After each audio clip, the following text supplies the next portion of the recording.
quiet maid, a sleeping mansion, a bruise she thought no one would ever see. At 3 a.m., in a kitchen that smelled of rain and cold marble, Elena Voss shattered, and the most dangerous man in New York stepped out of the dark and watched her fall apart. She thought she was alone. She was wrong. And what happened behind that locked door would change everything, for both of them. Stay with me until the very end, hit that like button, and drop a comment with the city you're watching from. I want to see how far this story travels. The rain had been falling since midnight, and by 3 in the morning, it had turned mean. The kind of rain that didn't just wet you but got into your bones, into the cracks of whatever you were holding together. It hammered the tall windows of the Moretti estate with a sound like fingers tapping impatiently on glass, relentless, as if the weather itself had a grudge against the night. Elena Voss moved through the east corridor without turning on a single light. She knew the house by feel now. 7 months of walking these same floors had mapped every creak, every soft patch in the carpet runner near the second landing, every draft that slipped under the door of the gallery room where oil paintings of men she didn't recognize watched from the walls. She didn't need light. Light was the enemy of invisible people, and Elena had spent the better part of her adult life perfecting the art of not being seen. Her feet were bare. She hadn't bothered with slippers. The cold of the marble floor came up through her soles and traveled into her ankles, her shins, her knees, and she welcomed it. Cold was something to focus on. Cold was simple. Cold didn't ask questions. The bruise on her left cheek was 4 hours old and already the color of a storm cloud, purple-black and tight with swelling that pushed against her eye socket and made the left side of her face feel like something foreign attached to her skull. She had looked at it in the small mirror above the sink in her basement room and then turned the mirror face down against the wall and hadn't looked again. The kitchen was at the back of the first floor, past the formal dining room with its long table that sat 18 and was almost never used, past the butler's pantry, past the secondary hallway that smelled permanently of furniture polish and something older, cedar, maybe, or the particular scent of money that had been in the same family long enough to become architectural. She pushed open the kitchen door.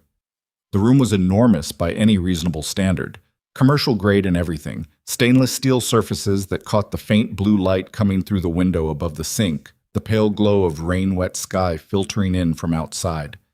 The hanging copper pots above the central island were still. The house was asleep. 4,200 square feet of silence and wealth pressed down around her, and Elena was alone in the middle of it, standing on cold tile, wearing a thin cotton nightgown, with a hand pressed flat against her bruised cheek, as though she could hold herself together through pressure alone. She had come down for ice. That was the plan. Get ice from the freezer drawer, wrap it in a dish towel, hold it against her face long enough to take down the swelling before the morning staff arrived at 6 and saw what they would see and started asking what she didn't want to answer. A simple plan. The kind of plan you make when your whole life has become an exercise in managing damage quietly and moving on. She got as far as pulling open the freezer drawer. The cold air came up against her face, and something in it, the shock of it, the cleanness of it against the heat of her bruise, broke something inside her chest that had been holding on by pure mechanical will for 4 hours. Her shoulders went first, dropping as though the strings had been cut. Then her breath.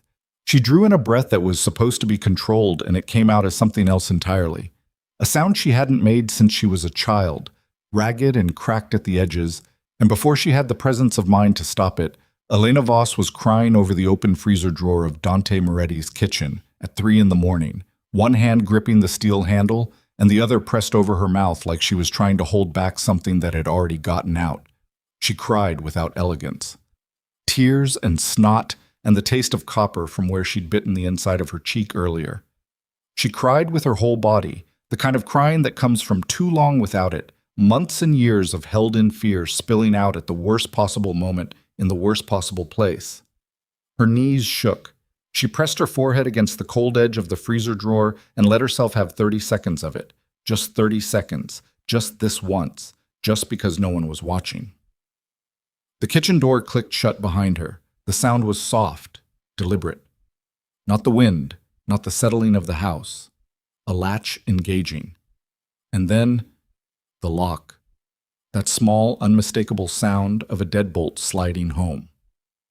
Elena went still. She straightened slowly, the way you move when your body is trying to calculate threat before your mind has caught up. She closed the freezer drawer. She turned around. He was standing near the door, one hand still resting at the deadbolt, dressed in dark trousers and a collarless shirt that was open at the throat, the sleeves pushed up past the elbows. No jacket, no tie. The version of Dante Moretti that the outside world never saw. He was barefoot on the tile the same as she was, which should have made him seem more human and somehow didn't. He was watching her with eyes that had no particular expression in them, dark and still and patient in the way that deep water is patient. And the fact that he wasn't angry was almost worse than if he had been. She was aware of the bruise on her face with a sudden, scalding clarity. He looked at it for exactly 2 seconds. His jaw moved slightly, a small tightening along the muscle beneath his ear, and then his gaze came back up to her eyes and stayed there. "Who hurt you?" His voice was low, quiet in the way that things are quiet before they become something else. Not a demand, not yet, but the framing of one. A sentence that expected an answer the way a locked room expects your full attention. Elena's hands found each other behind her back. Old habit. Make yourself smaller. Take up less space. "I'm sorry," she said. "I didn't mean to wake anyone. I'll go back." "That's not what I asked." She stopped. The rain hit the windows. One of the copper pots swayed almost imperceptibly above the island, catching a draft from somewhere, ticking gently against its neighbor. "I fell," Elena said. "On the east steps, the outdoor ones. The rain. They get slippery." He looked at the bruise again.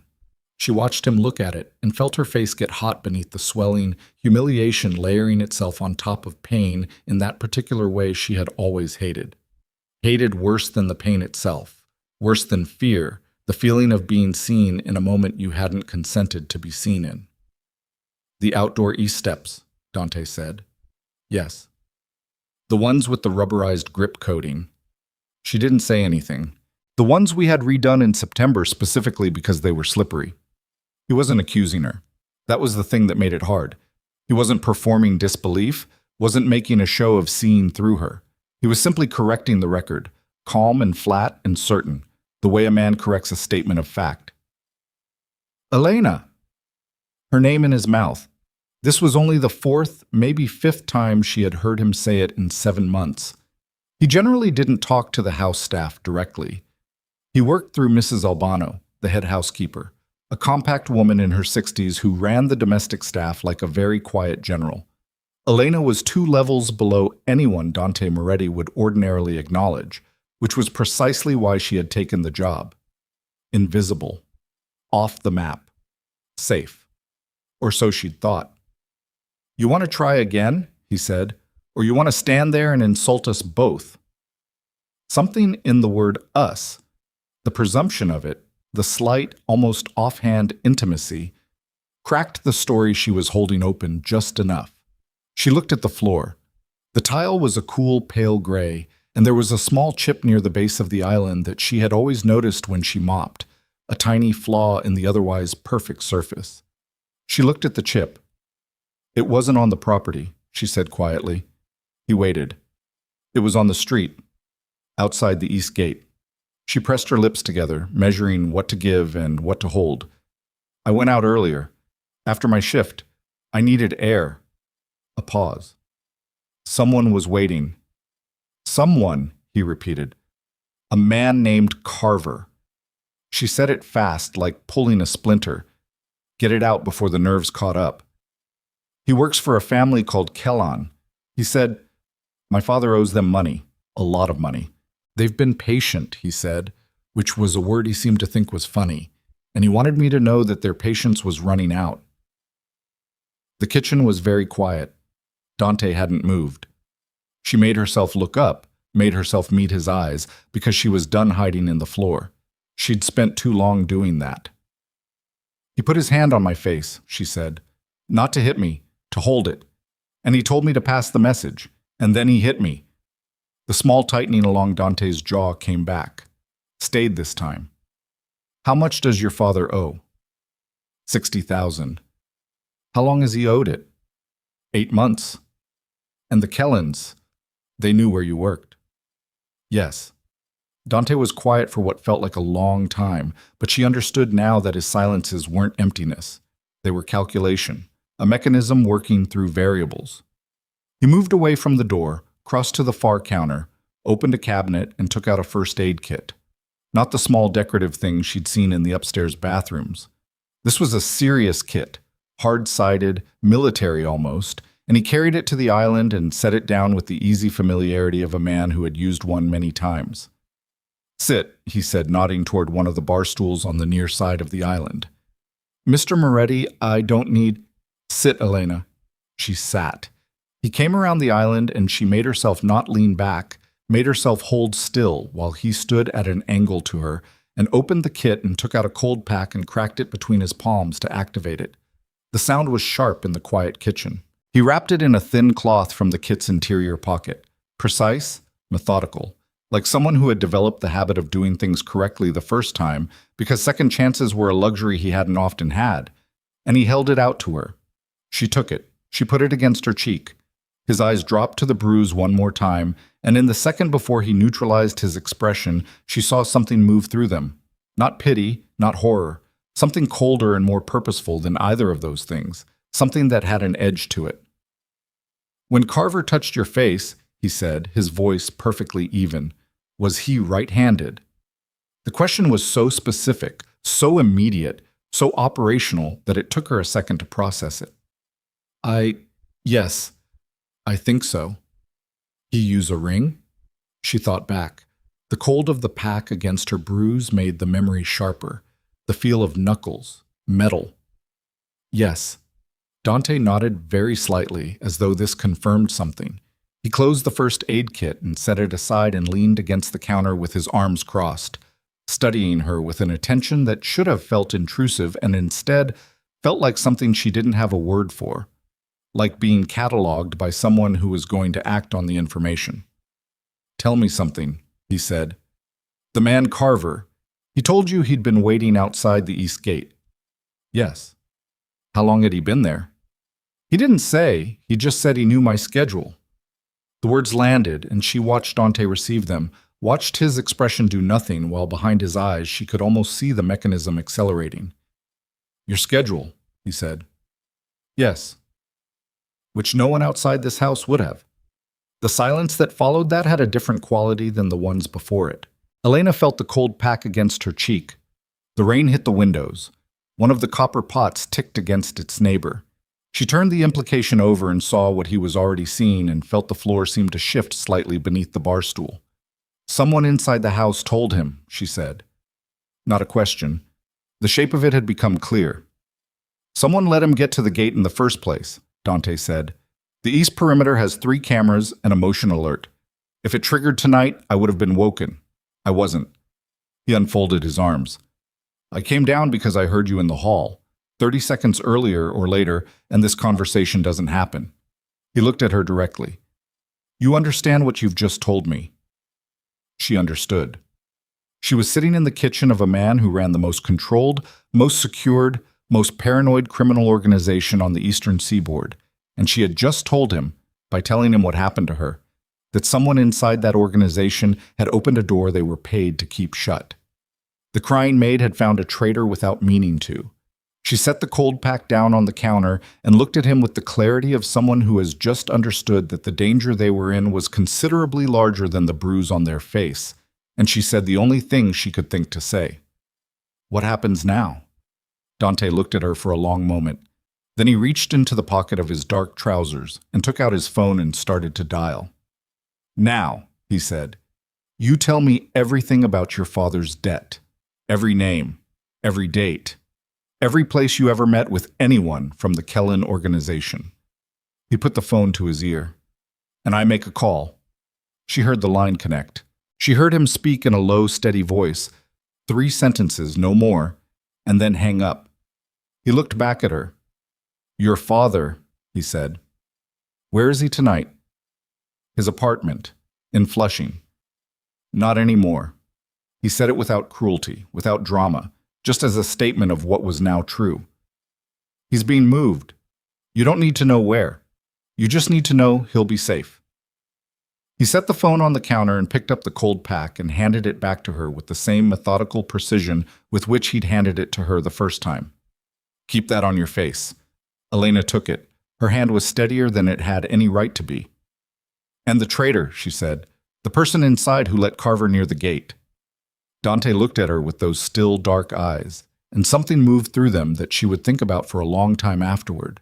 Not anger, exactly, though there was anger in the foundation of it. Something more deliberate. The expression of a man who had already begun calculating the weight of what needed to happen and was completely, utterly untroubled by the calculation. "I'll find them," he said. It was not a boast. It was not a threat made for her benefit. It was a simple statement of scheduled fact, and somehow that was the most frightening thing she had heard all night. Not because it was directed at her, but because she believed it completely, and because believing it meant understanding for the first time that she was not standing in a kitchen with a man who employed her. She was standing in a kitchen with a man who had just claimed her problem as his own. And in the Moretti world, she was beginning to understand, when Dante claimed something, it was never given back. Outside, the rain intensified. Somewhere deep in the east wing of the mansion, a phone began to ring. A landline, low and insistent, and she watched Dante's expression close like a shutter coming down, watched him become something armored and precise, and he looked at her one last time before he moved toward the sound. "Don't leave the kitchen," he said. "Mr. Moretti, Elena." He stopped at the door, his hand on the frame, and looked back over his shoulder. "I said I'd find them. I didn't say it would be clean." He pushed through the door and was gone. She sat on the bar stool in the enormous kitchen, cold pack pressed to her bruise, rain against the windows, and thought about the fact that the lock on the kitchen door was still engaged, the lock he had turned from the inside, and that no one had unlocked it when he left. She was in the safest room in the house, or she was in the only room with no way out.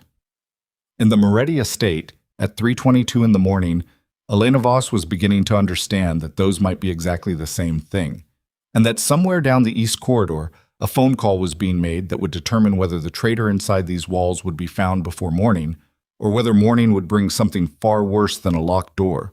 She pressed the cold pack harder against her face. She waited. The landline was still ringing when Dante reached the study. He didn't run. He never ran inside his own house. Running was for men who had lost control of their circumstances, and Dante Moretti had not lost control of his circumstances in 11 years. Not since the night his father bled out on the floor of a Bensonhurst social club and left him the keys to an empire that had been built on blood and maintained by something considerably colder than blood. He walked with the deliberate, unhurried pace of a man who understood that speed and urgency were two entirely different things, and urgency was the enemy of accuracy. He picked up the receiver on the fourth ring. "Talk," he said. The voice on the other end belonged to Marco Vitelli, his night watch captain, a thick-necked man from Queens who had been with the Moretti organization since Dante was 19 and who had earned his position the hard way, which was the only way Dante respected. Marco's voice was low and tight, the specific compression of a man delivering news he knew would land badly. "East Perimeter Camera 3, Marco said. "Someone pulled the feed. Not cut. Pulled." The recording was rerouted to a dead buffer file at 11:47. Whoever did it knew the system architecture. Dante stood at his desk. The study was dark except for the green-shaded lamp on the corner, and in its light his face was all planes and shadow. He set one hand flat on the surface of the desk. "Which means they had access to the server room," he said. "That's a list of 6 people." "Send me the list." "Already did. Check your secure phone." "The buffer file. Can you pull metadata?" "Working on it. Give me 40 minutes. "You have 20. He hung up. He stood in the dark study for exactly 3 seconds, which was the amount of time he allowed himself when the parameters of a problem were shifting beneath his feet. And then he picked up his secure phone and read the list that Marco had sent. 6 names. He read them twice. He recognized all of them. Of course he did. He had personally vetted every one of them, had sat across from each of them at different points in the last 4 years, and made a judgment and been satisfied with that judgment. One of those judgments had been wrong. The thought didn't make him angry, not yet. Anger was something he would have the luxury of later, when the work was done. Right now, it made him careful in a way that was almost surgical, a narrowing of focus that cut away everything that wasn't essential. He pulled up the secondary security panel on his phone, a system that ran parallel to the main estate network, offline, maintained on a private server in a location only 2 people knew, and he checked the internal motion logs for the server room. 1 entry, 11:39 p.m., badge number 07. He cross-referenced the badge number against the list. Felix Rourke. The name sat on the screen of his phone with the quiet weight of a detonator. Felix Rourke, 34, 8 years with the organization, currently head of internal communications, and the man Dante had trusted with the server room access code 2 years ago when the system had been upgraded. A man who had eaten at this table. A man who had stood at Dante's shoulder at 2 funerals and 1 very necessary tribunal in the Bronx and never flinched. Dante put the phone face down on the desk. He needed to move carefully now. The wrong step. Any step taken from anger rather than precision, and Rourke would disappear. Men like Felix Rourke had contingency plans. Men who sold access to their employers' security systems had to, because they understood that discovery was always a possibility, and the only question was how fast they could get out when it came. If Rourke sensed anything wrong before Dante was ready to close the trap, he would be gone before sunrise, and Dante would have an unsolved problem and a compromised perimeter and the Kellen organization knowing they'd drawn blood. He was not going to let that happen. He opened the door of the study and found Nico waiting in the hall.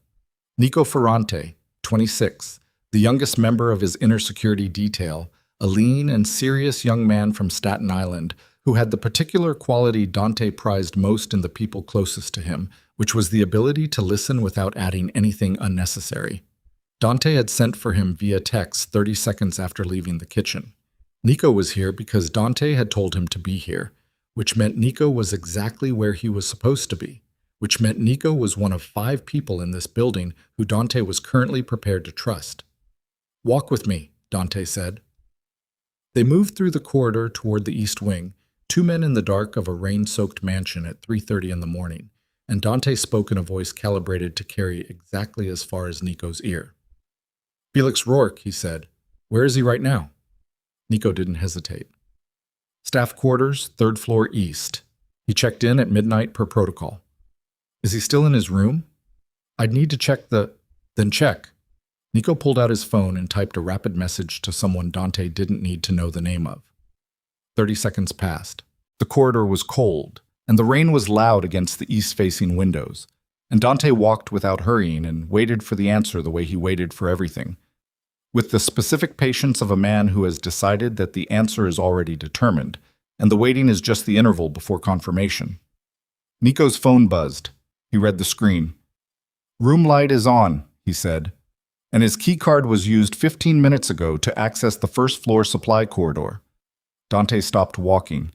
The supply corridor connected to the staff exit, which connected to the service road that ran along the east boundary of the property.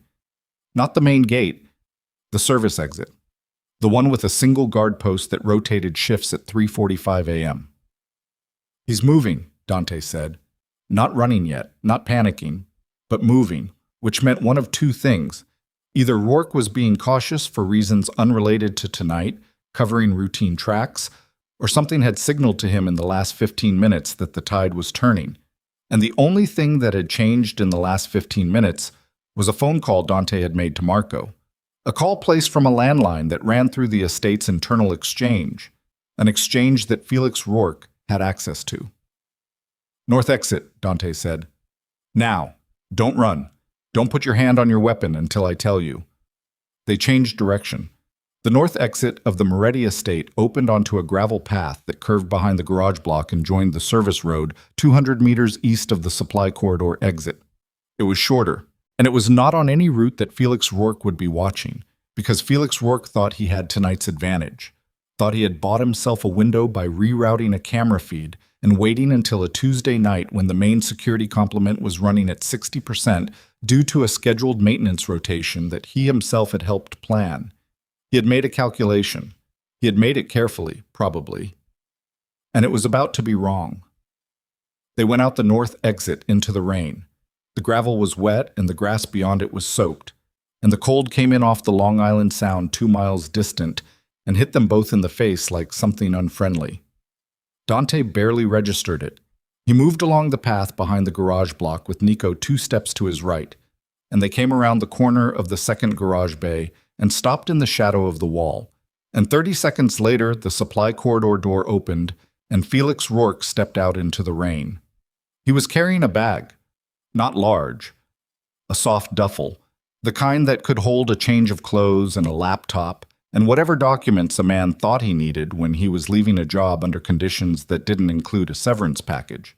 He had his collar up against the rain, and he was moving fast, not quite running, but close, his head down, his breath coming in small clouds. Dante said his name, not loudly, barely above a conversational volume. He said it the way you say a familiar name in an ordinary room, and the normalcy of it in the abnormal dark stopped Felix Rourke as effectively as a wall. He turned around. The look on his face in the thin light from the garage's exterior lamp lasted only a fraction of a second before the professional surface came back down over it, but Dante had spent his entire adult life reading the fraction of a second looks that preceded the professional surface, and what he read in Felix Rourke's face in that fraction of a second was not surprise. It was resignation. The specific hollow settling of a man who had run his probability calculations and arrived at the worst outcome and somehow, beneath all the fear, was not entirely unprepared for it. That was almost more telling than the bag.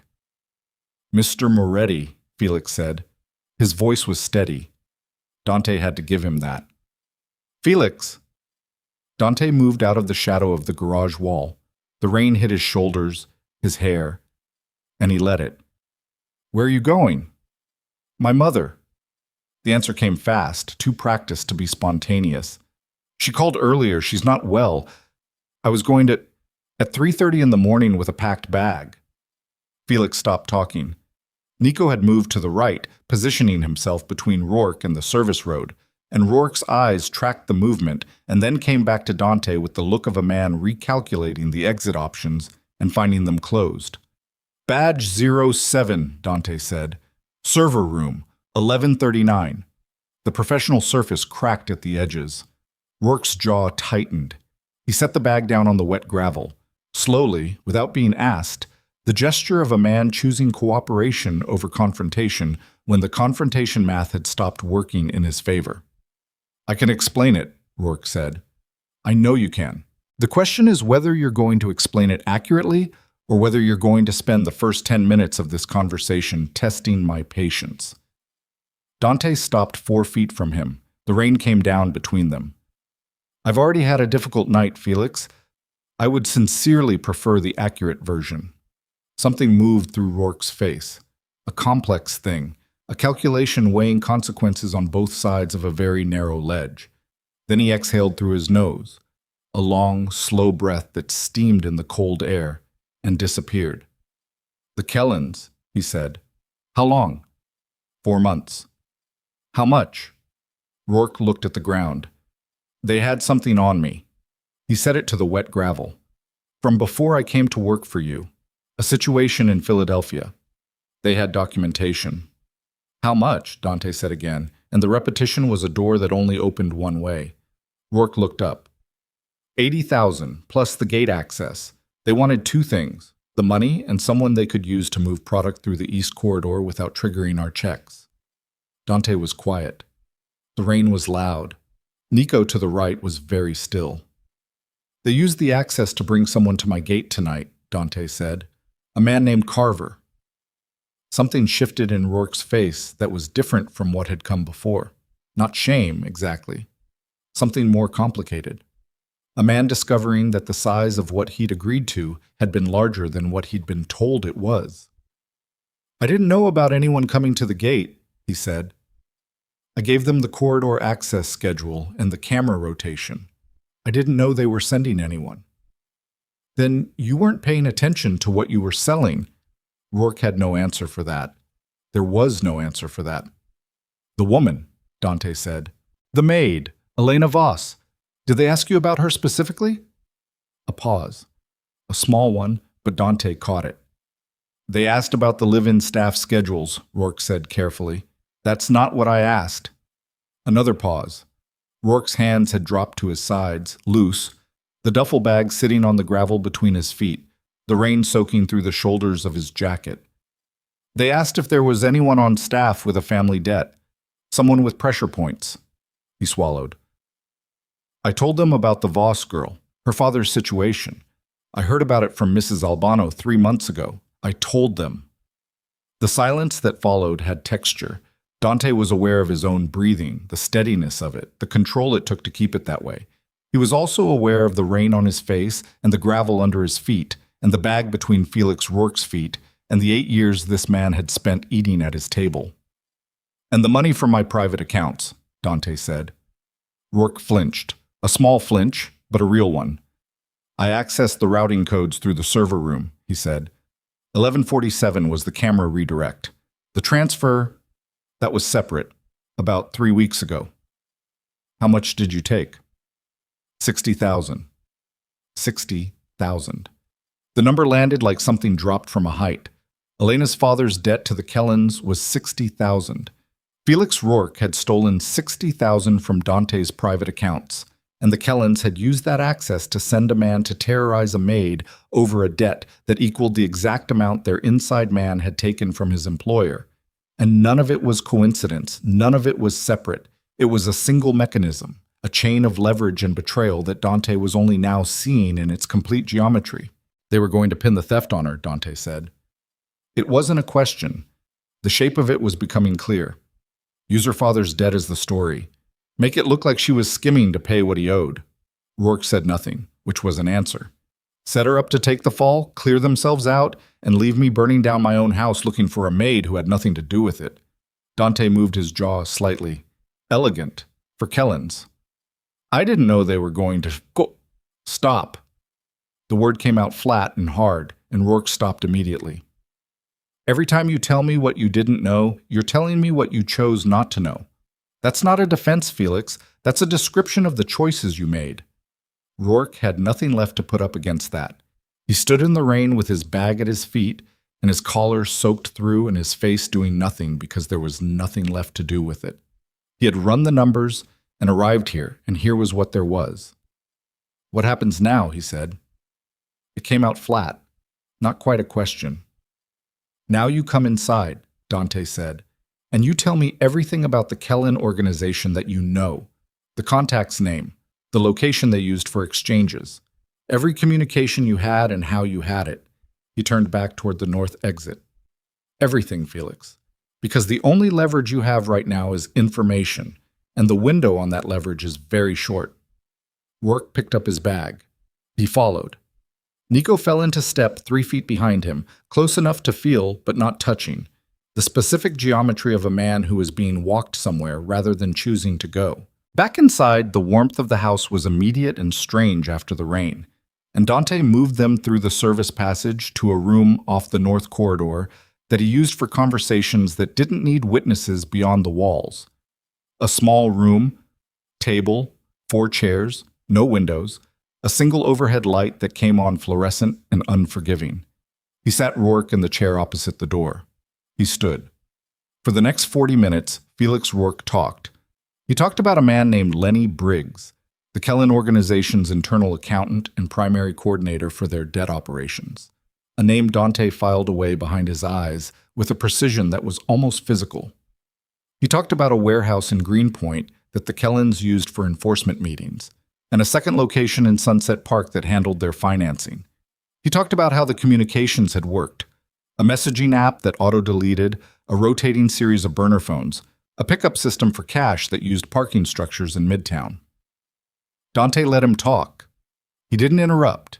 He didn't take notes, not in front of Rourke, but he retained everything with the specific, trained memory of a man who had understood from a young age that written records were a liability and a good memory was the most secure storage system available. When Rourke was done, the room was quiet except for the rain still hitting the roof and the fluorescent hum above them. The 60,000 you took from my accounts, Dante said. Did you spend it? Rourke shook his head. It's in a separate account, untouched. I can give you the routing information. You'll give me access to the account entirely. Tonight. Yes. Dante looked at him for a long moment, Rourke held the look as long as he could and then dropped his eyes. "You've been with me 8 years," Dante said. Rourke said nothing. "You sat at my table. You were at my father's burial." A pause. "You handed me a flag." The silence stretched. It wasn't the silence of a man waiting for an answer. It was the silence of a man marking the record, establishing, for his own purposes, the precise weight of the thing that had been broken, so that its absence going forward would be correctly measured. "I want you to know," Dante said, "that the reason you're in this room instead of on that service road is because of the information, not because of 8 years, not because of the flag, because of what you just told me, which I can use." He pulled out a chair on his side of the table and sat down, elbows on the surface, studying the man across from him with those still dark eyes. "When I'm done using it, we'll have a different conversation." Rourke understood what that meant. He understood it completely. He sat very still in his chair with his hands flat on the table and his wet jacket steaming slightly in the warmth of the room, and he looked like what he was, a man who had made a calculation that had cost him everything and was now waiting for the accounting. Dante stood. He went to the door and opened it and found Marco Vitelli waiting in the corridor. He'd texted him from outside. Marco was a broad, quiet man who communicated primarily through small shifts of expression and an economy of movement that came from 30 years of professional discipline, and right now his expression communicated that he had been briefed and was ready. "Stay with him," Dante said. "Get the account access. Get everything he has on the messaging system. I want screenshots. I want numbers. I want whatever's left before the auto-delete cycles." He looked at Marco squarely. "He cooperates fully." "Understood," Marco said, and there was a particular weight in the single word that told Felix Rourke, who could hear it from where he sat, everything he needed to know about what fully meant. Dante left the room. He walked back through the north corridor, through the service passage, through the main hall. He stopped at the door of the kitchen. It was still locked. He unlocked it and pushed it open. Elena was sitting on the bar stool exactly where he had left her. The cold pack had warmed and she was holding it loosely in both hands, and when the door opened, she straightened with the automatic caution of someone whose body had been wired to treat unexpected sounds as threats. And then she saw it was him, and the straightening became something less defensive but no less tense. She had not cried again while he was gone. He noticed that. The bruise on her cheek had darkened in the last hour, and her eyes were clear and dry, and watching him with an alertness that hadn't been there in the first minutes after he'd found her. "Your father is in transit," he said. "He'll be at a secure facility in New Jersey by 5 a.m. He's not being told why. He's just being moved." She absorbed this. "Does he know it's you?" "He knows he's safe. That's enough for tonight." She looked down at the cold pack in her hands. Her knuckles were white around it. "Did you find who—" "Yes." A breath. Small, involuntary. "Who?" "Someone I trusted." He said it as a fact without elaboration, in the tone of a man who had filed something under a specific category and closed the drawer. "It doesn't change anything for you except that the threat from the Kellens now has a shape. I know who their contact was. I know their locations." He moved to the counter and stood with his back to it, arms crossed, watching her with an attention that was different now. Less assessment, more something he didn't entirely have a name for, which was a rare enough condition that he noticed it. "The debt your father owes. What's the original amount? Before interest?" 40,000, she said. "He borrowed 40 and they've been adding to it." "The 60,000 figure Carver gave you was, where did it come from?" She frowned slightly. "He said that was the current total, with penalties." "It isn't," Dante said. "The 60,000 they were demanding from you corresponds exactly to the amount their inside man took from my private accounts." He watched her process this, watched the frown deepen into understanding, watched the moment she arrived at the conclusion. They weren't collecting a debt. They were recovering funds they'd already stolen from me and using your father's situation as the vehicle. Kills 2 problems with 1 action. She stared at him. The cold pack was motionless in her hands. "They were going to make it look like I stole from you," she said. "Weren't they?" "Yes." The words sat in the kitchen between them. Outside, the rain had begun to ease. Still there, but quieter, moving from assault to presence. And in the relative quiet, the kitchen felt smaller and more enclosed. The copper pot still, the fluorescent hum of the refrigerator, the only sound. "The man who helped them," she said carefully. "Is he still in the house?" "For now." She heard the precision in that and chose not to press it. Instead, she set the cold pack on the island surface and put both hands flat on either side of it, and looked at Dante with an expression he hadn't seen on her face in 7 months of peripheral encounters, an expression that had nothing of the careful invisibility of the live-in maid in it at all. "What do you need from me?" she said. The question surprised him. He'd expected fear. He'd expected gratitude, or the complicated species of resentment that sometimes looks like gratitude. He hadn't expected that. The flat, practical, almost professional directness of a woman who had decided to stop managing her own smallness and ask the operational question. "For now, nothing," he said. "Stay in the house. Don't contact anyone. Not friends, not your father's neighbors, no one who might have a connection to the Kellen network." He paused. "Do you have a phone?" "In my room." "Which carrier?" She told him. He nodded. "Keep it off until morning. We don't know yet whether the Kellens have anyone positioned on the outside who might be monitoring outgoing calls from this address." He uncrossed his arms and pushed off from the counter. "You should sleep." "I won't," she said. "No," he agreed. "Probably not." He moved toward the door. His hand found the frame the same way it had when he'd left earlier, and he stopped the same way and looked back. The kitchen light was sharp on the bruise on her cheek and on the steadiness of her posture and on the hand still flat on the island surface. "Elena." She looked at him. "The man who hit you," he said. "Carver. He'll be found." She held his gaze. "I'm not asking you to do that." "I know," Dante said. "I'm telling you." He left the kitchen. In the corridor, moving toward the study and the work that was going to occupy him until dawn, he was 3 steps from the kitchen door when his secure phone buzzed with a message from Marco. He read it. He stopped walking. The message was 4 words, second transfer, not Rourke. He read it again. His thumb moved to the call button. Marco picked up on the first ring. "Explain," Dante said.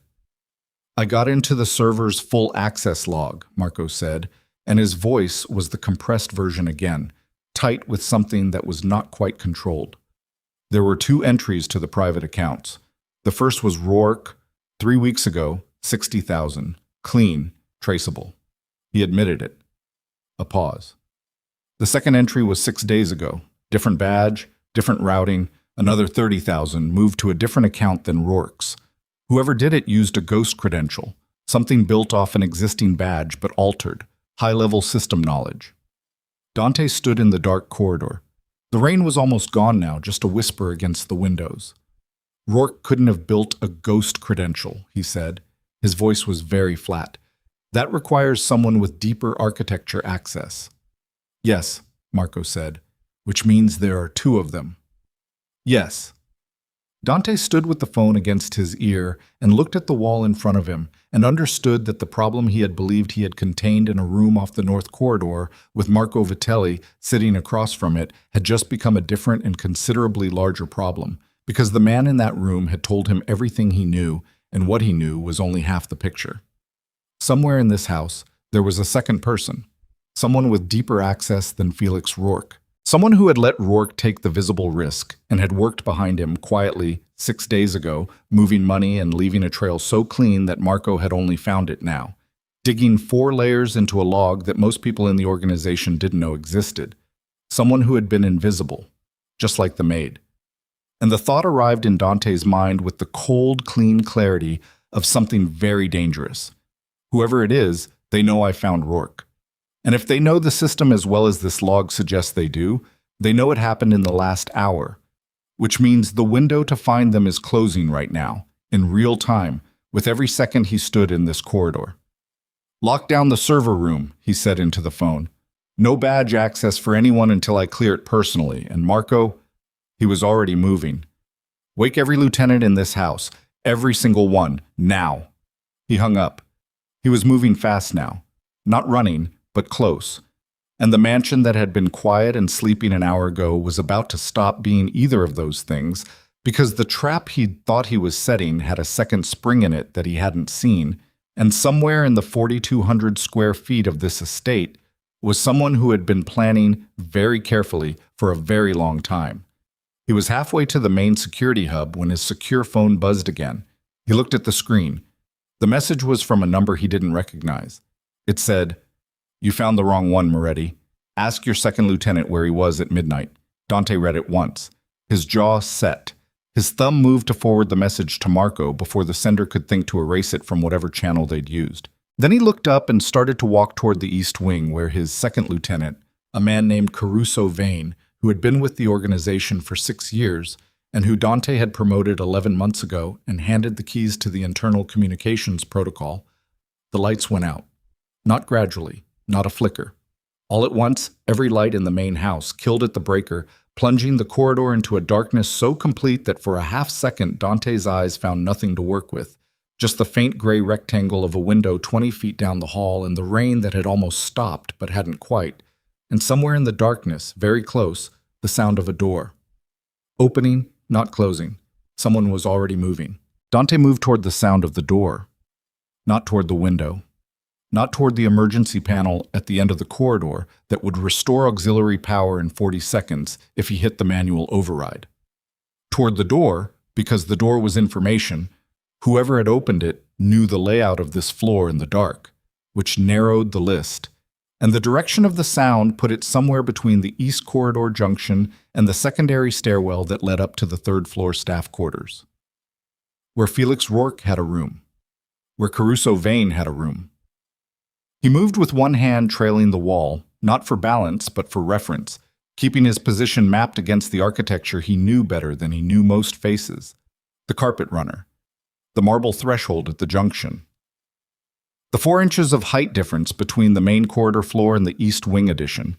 A construction irregularity from 1987 that every member of the household staff knew to step over and that someone unfamiliar with the house would not. He felt the threshold under his foot and stepped over it without breaking pace. His phone was in his left hand. He didn't use the flashlight. The light would announce him before he could see anything useful. He kept it dark and moved by feel and listened to the house the way his father had taught him to listen to rooms before he was old enough to understand why the lesson mattered. The sound came again. Closer. Footsteps on the secondary stairwell. Not running, but moving with purpose. Moving fast enough to be urgent and carefully enough to suggest someone who was managing their own fear rather than being driven by it. Dante reached the base of the stairwell and stopped. He heard breathing above him, 1 flight up, maybe less. "Vane," he said. The breathing stopped. The silence that followed had a specific quality. The quality of a person who has just understood that the variable they built their plan around, the darkness, the disorientation, the 40 seconds before the auxiliary power came back, had been neutralized by a single word spoken in a calm voice at the base of a staircase. Dante heard the small sounds of recalculation happening above him in the dark, the shift of weight, the minute adjustment of a foot on a stair. "Come down," Dante said. Nothing for 3 seconds. Then, from above, "I heard the lights go out and I was checking Caruso." The name came out quiet and absolute. "Come down the stairs." A pause, then footsteps on the stairs, descending, and Dante stepped back 2 paces to give himself room and kept his phone in his left hand and his right hand loose at his side. The auxiliary power came on. Not full brightness, just the emergency strips along the floor, pale blue-white lines that turned the stairwell into something underwater and strange. And in that light, Caruso Vane came down the last 4 steps and stopped on the landing. He was a compact man, 41, with a face that had always struck Dante as professionally neutral. Not blank, but calibrated. The face of a man who had learned early that expressions were a form of currency and spent them sparingly. He was dressed in dark clothes, which was either coincidence or wasn't, and he was holding nothing in his hands, which Dante noted. He looked at Dante. He looked at Dante's right hand, loose, not on a weapon, and something in his face processed this and arrived at a conclusion that was not relief. The text came from a number I don't recognize, Dante said. It told me to ask where you were at midnight. Vane said nothing. His jaw was set. So I'm asking. Here, Vane said. In the house. I was here. Doing what? Sleeping. Until the lights... The server log shows a ghost credential, Dante said. Built off an existing badge, but altered. High-level architecture knowledge. Not Rourke. Rourke didn't have the depth for it. He watched Vane's face. You do. Vane's chin came up slightly. A small movement, barely perceptible, but Dante had been watching that face for 6 years, and he knew every degree of its calibration. A ghost credential could be built by anyone with access to the credential management system. Which is 4 people, Dante said. Myself, Marco, the system administrator who is currently in Tampa at his mother's 80th birthday and has been there since Saturday with his phone pinging cell towers the whole time. He paused. And you. The emergency lighting hummed. Somewhere in the house, movement. Marco or Nico or the lieutenants being woken. The machinery of the organization beginning to respond. They had perhaps 3 minutes before this stairwell had witnesses. The 30,000, Dante said, routed 6 days ago to an account that isn't Rourke's. I want to know where it went. Vane looked at him steadily. He was doing the same calculation Rourke had done, running the numbers on the ledge he was standing on, measuring the distances on either side. But where Rourke had arrived at cooperation, what Dante read in Caruso Vane's face was something different. Not the hollow resignation of a man who had been caught and knew it. Something that looked in the strange blue light almost like relief. You should know, Vane said, that the 30,000 is the least of it. Dante went very still.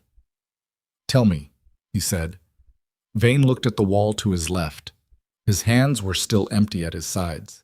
When he looked back, his face had changed. The calibration was gone.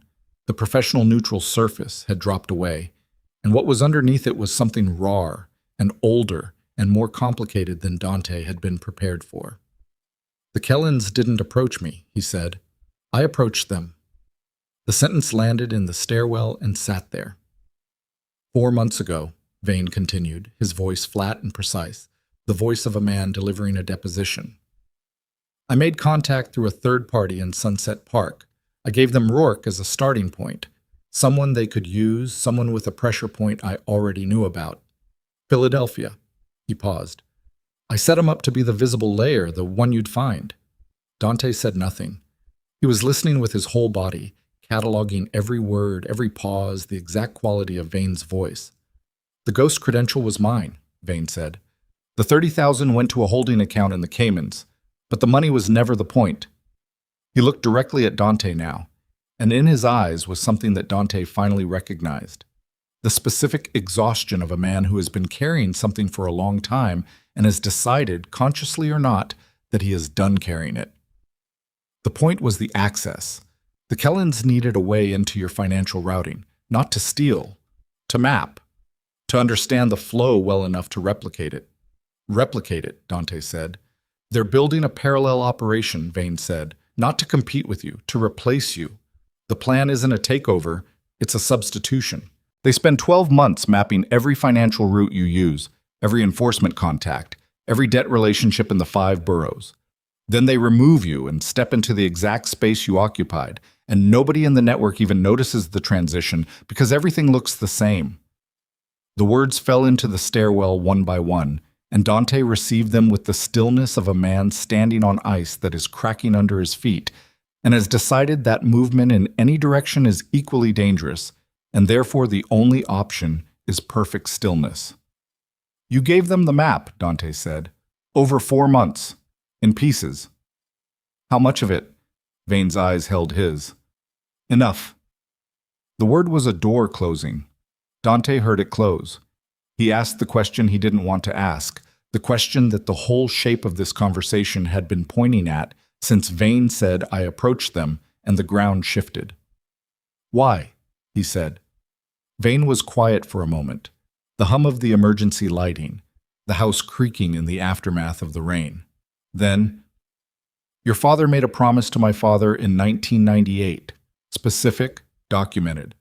When my father died, that promise transferred to you by the terms of the original agreement. He paused. You buried the agreement 18 months ago. I found out 8 months ago. Dante looked at him. I went to you directly, Vane said. And now there was something in his voice that had an edge. Not anger, exactly, but the ghost of anger that has been living in the house long enough to become furniture. You told me the document didn't exist. You told me my father had misremembered the terms. I was sitting across from you at that table, and you looked me in the face, and you lied to me. The stairwell was very quiet. And then I made a decision, Vane said. Dante's jaw moved. He looked at the floor for precisely 2 seconds, and then back up. And when he came back up, his face was the face that people who dealt with him professionally feared most. Not the cold anger, not the calculated threat, but the complete and utter absence of anything. The expression of a man who had received information that has changed the geometry of a situation and is now purely, clinically engaged with what the new geometry requires. The promise my father made, he said. 40% of the Flushing territory on the occasion of my father's death, Vane said, witnessed by 2 men who are both dead now, which I don't think was an accident. The witnesses died of natural causes. One of them was 53. Silence. The Kellens, Dante said, they know about the promise. I told them. It was leverage I used to establish credibility when I first made contact. Proof that I had real grievance, not just money problems. He said it without apology, as a statement of methodology. They were more interested in the routing maps than the territory dispute, but they used the promise as confirmation that I was genuine. Dante took this in. He took all of it in. The 4 months, the systematic dismantling of his financial privacy, the setup of Felix Rourke as a decoy, the use of Elena's father's debt as a mechanism, the ghost credential, the 30,000, and underneath all of it like a foundation crack that had been spreading unseen for 18 months, the broken promise and the dead witnesses and the man standing 6 feet from him in the blue emergency light who had decided that if the system wouldn't give him what was owed, he would burn the system down from the inside. How much have you given them? Dante said. Specifically. Routes, contacts, accounts, Vane told him. He told him in the same flat, precise voice he'd used for everything else. And as he spoke, Dante felt the scale of it settle onto him with a weight that was almost physical. Not catastrophic, not yet, but large. Large enough that the work of containing it was going to be significant, and the window for that containment was narrow. The Kellens had enough of his network's architecture to begin substitution operations within weeks if he didn't move to restructure, and restructuring at speed without tipping off the parts of the network he needed to protect was going to require the kind of precision that left no room for error. He had no room for error and a wounded operation and a traitor who had just inexplicably told him everything. That last part was the part that didn't fit, and Dante was never comfortable with things that didn't fit. Why are you telling me this? He said. Vane looked at him. The relief that Dante had seen in his face earlier had settled into something calmer. Because they're going to kill you, he said. The substitution plan. It's not abstract. There's a timeline. The warehouse meeting in Brooklyn, the one Lenny Briggs is going to call in the next 48 hours under the pretext of a debt negotiation. That's the execution point. They're not coming to negotiate. They're coming to finish it. Dante looked at him for a long time. The emergency lighting hummed. You came to warn me, Dante said. I came down the stairs when the lights went out because I heard you in the corridor and I made a decision. Vane's hands, still at his sides, tightened once and then released. I've been making a different decision every day for 4 months. Tonight I made this one. That doesn't restore what you took from me. No, Vane said. It doesn't. It doesn't ungive them the routing maps. No. It doesn't bring back the access I've lost or the months I'm going to spend restructuring to compensate for what you handed them. Dante's voice was level throughout. Not forgiving, not furious. Something more precise than either. You understand that? Yes. Then you understand that what you've just done is tell me everything you know and hand me the weapon and stand in front of it. Vane's face was steady. I understand. Dante stood in the blue light and looked at the man who had worked for him for 6 years and eaten at his table and handed him real information and real betrayal in the same breath. And he felt something that he rarely felt, and recognized it precisely because of its rarity. He felt the situation exceed his prepared responses and demand something improvised, something he was going to have to build in real time from components he hadn't pre-assembled. The door at the top of the stairwell opened and Nico appeared at the top of the stairs, and behind him the shape of another man, and Dante held up one hand without looking and Nico stopped. "Two things," Dante said to Vane. "The Kellens? Do they know you're here right now, in this conversation?" "No." "Do they know the lights went out?" "They don't have anyone inside the house. Rourke was their inside contact and he was handling mechanical access only. Gates, cameras. They have no eyes inside the building. Which means, as far as they know, their plan is intact." Vane looked at him steadily. "Yes." Dante let a silence sit for 3 seconds. Then, as far as they're going to know, it stays intact. Vane absorbed this. Something shifted in his face. A small recalibration. The face of a man who has been looking at a firing squad and is being told to look somewhere else and doesn't yet trust the instruction. "You're going to use me," Vane said. "I'm going to use what you know," Dante said, "which means keeping you exactly where you are, doing exactly what they expect you to do until I need you to do something specific."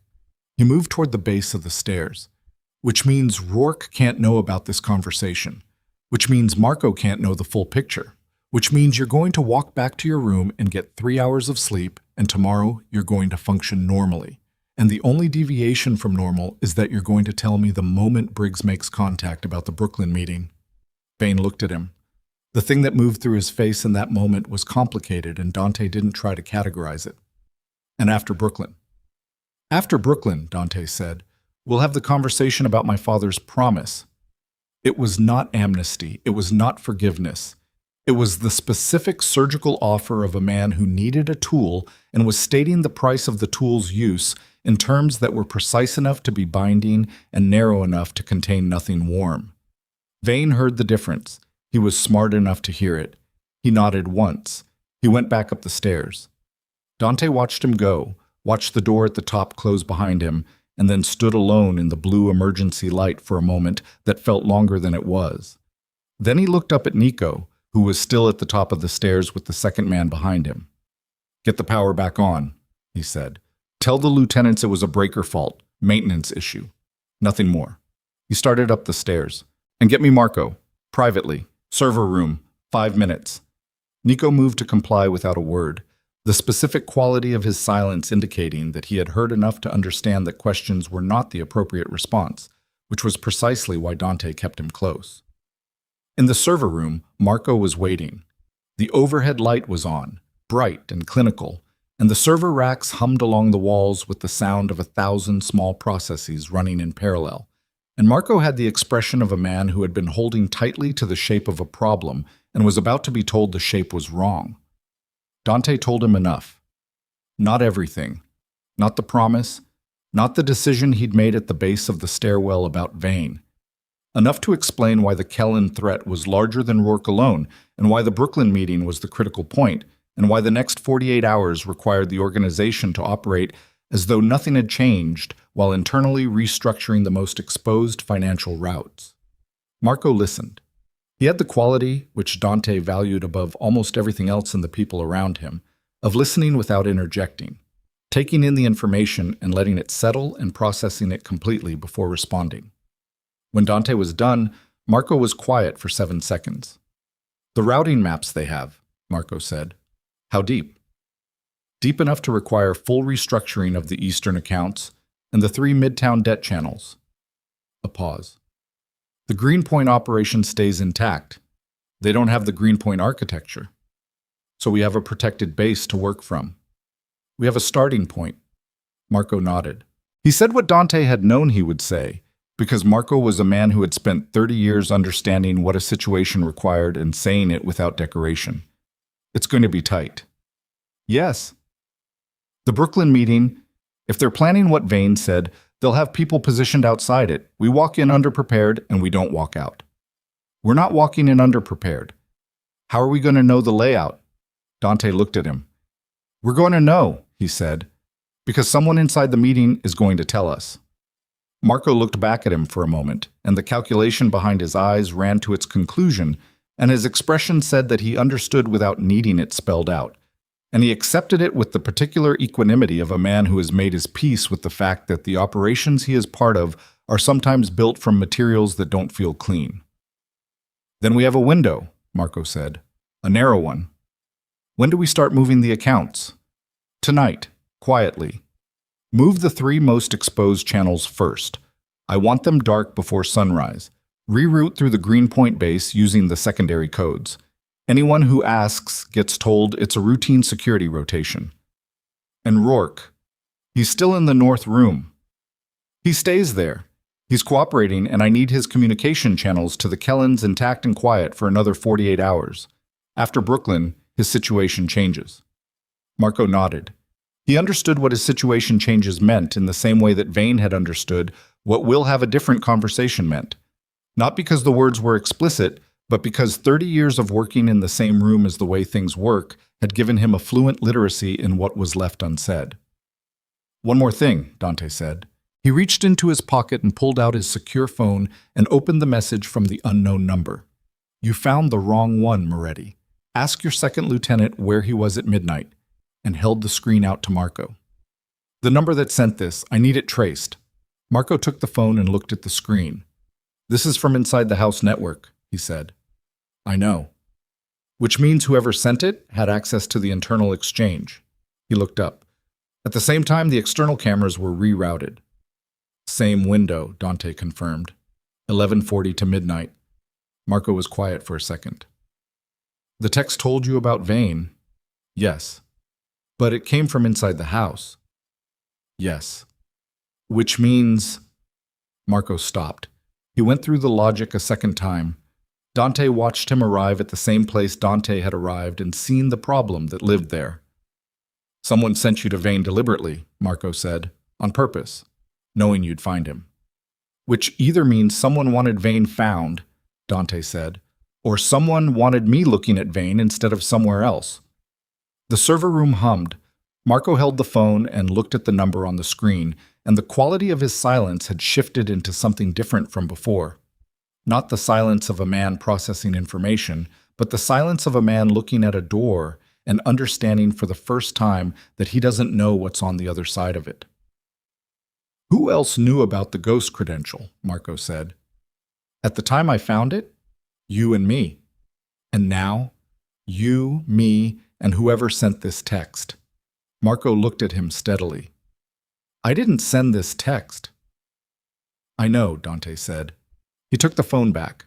He stood in the server room with its humming racks and its bright light, and the weight of 48 hours sitting on him like architecture. And he thought about Elena Voss in the kitchen with a bruised face and steady hands asking, "What do you need from me?" And he thought about Rourke in the north room, and Vane in his room on the 3rd floor, and a Brooklyn warehouse, and the substitution plan, and the routing maps, and a dead witness who had been 53 years old. And at the bottom of all of it, beneath the operational urgency and the restructuring and the trap he was going to have to set with borrowed tools, he felt something he almost never felt. He felt that the board he was playing on was larger than the board he could see. And then his phone buzzed. Not the secure phone. The regular line. The number that almost no one had. The one he kept for genuine emergencies. He looked at the screen. The number was Elena Voss's number. The one she'd told him was turned off. He answered. Her voice came through with the specific compression of someone speaking very quietly in a room where sound could carry. "I know you told me to stay in the kitchen," she said. "I need you to listen to me." "I'm listening." "There's a man in the house," she said. "He's not staff. I don't know how he got in. He's been in the East Gallery for the last 20 minutes, and he has a phone to his ear, and he keeps saying your name." Dante's hand tightened on the phone. His eyes went to Marco. "Elena," he said, very carefully. "Which gallery? East ground or East upper?" "Ground," she said. "The one with the paintings. I saw him through the gap in the door when I came out of the kitchen to find you." A pause, short and controlled, and beneath the control he could hear the specific quality of breathing that belongs to someone who is frightened and refusing to be governed by it. "He has a gun, in his right hand, not pointed at anything yet, just held." The man in the gallery with a gun and Dante's name on his lips, who had gotten inside a lockdown estate through a perimeter that Rourke had compromised and that Dante had believed in the last hour he had contained. The Kellans hadn't waited for Brooklyn. They had moved the timeline. And the only person who knew there was a man in the gallery. The only person positioned between that man and the rest of the house was a maid with a bruised face who had been told to stay in the kitchen and had instead come out to find the person she thought should know. "Elena," Dante said. His voice was completely level. "Go back to the kitchen. Lock the door from the inside. Do not open it for anyone until I knock twice and say your name." A beat of silence. Then, "There's a second man," she said. "He just came through the gallery door from the garden side. They're together." 2 men, inside the perimeter, armed, in the ground floor gallery 20 feet from the main staircase that connected to every floor of the house. Dante was already moving. "Kitchen," he said. "Now, lock the door." He heard the line go quiet. Not disconnected, just silent. The sound of someone moving fast and not talking while they did it. And then the soft click of a lock engaging, and he said her name once more to confirm, and she said, "Locked," in a voice that was barely a breath. And he ended the call and looked at Marco with an expression that contained everything the situation was, and nothing that wasn't operationally relevant. 2 men, he said. "East gallery, ground floor, armed." He was moving for the door. "Get Nico. Tell him East gallery, quiet approach, no shooting unless I give the word. I need one of them alive." Marco was already reaching for his radio.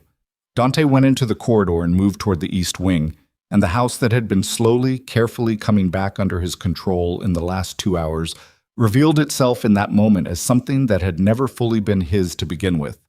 A stage on which other people had been moving pieces he hadn't seen, in the dark, patient and deliberate, while he was finding Rourke and confronting Vane and believing, in the way that even careful men sometimes believe, that the trap he was setting was the only trap in the room. He was 30 feet from the gallery door when he heard, through the wall, the sound of something being moved. A piece of furniture, heavy, dragged across the parquet floor with the specific purpose of someone establishing a position. They weren't just inside the house, they were setting up, which meant they intended to wait for Dante to come to them, or wait for a specific moment, a signal, a confirmation from someone inside the organization that the primary target was in a known location at a known time, and the thought arrived with the cold clarity of a conclusion that couldn't be avoided. The 2 men in the gallery were not acting alone, and the person who had positioned them was not Felix Rourke, who was locked in a room, and was not Caruso Vane, who had spent the last 30 minutes being useful in a stairwell. The text that had sent Dante to Vane. The ghost credential that required deep system access. The second transfer that Marco had found buried 4 layers into the log. The unknown number from inside the house network. Dante stopped walking. He stood in the corridor outside the east gallery with his hand 2 inches from the door and the sound of furniture being positioned on the other side, and the weight of a realization settling over him that was, in his adult professional life, the closest thing he had experienced to the specific cold vertigo of the ground moving. There was a third person. Not Rourke, not Vane. Someone who had used both of them. Someone who had built the ghost credential and planted the text and positioned the men in the gallery, and had been inside his organization long enough and deep enough to do all of it without leaving a trace that pointed anywhere except at other people. Someone who was still, right now, unidentified and operational, and watching to see what Dante would do next. He put his hand on the gallery door. He pushed it open, and the first thing he saw, in the low lamplight of the east gallery, was not the 2 men, though they were there, flanking the far window, both armed, both turning toward the sound of the door, but the painting on the wall behind them, the large oil portrait of his father that had hung in this gallery since before Dante was born, and taped to the frame of it, at eye level, a single sheet of paper with 4 words written in a hand he had never seen but recognized immediately from the shape of the letters, from the particular way the pen pressed into the paper, because he had seen documents signed in that hand for 23 years and had trusted every one of them. The hand belonged to his consigliere, the man who had been in Chicago for the last 6 days at a documented conference with 30 witnesses who could place him at every meal and every session. The 4 words on the paper said, This is for Vane.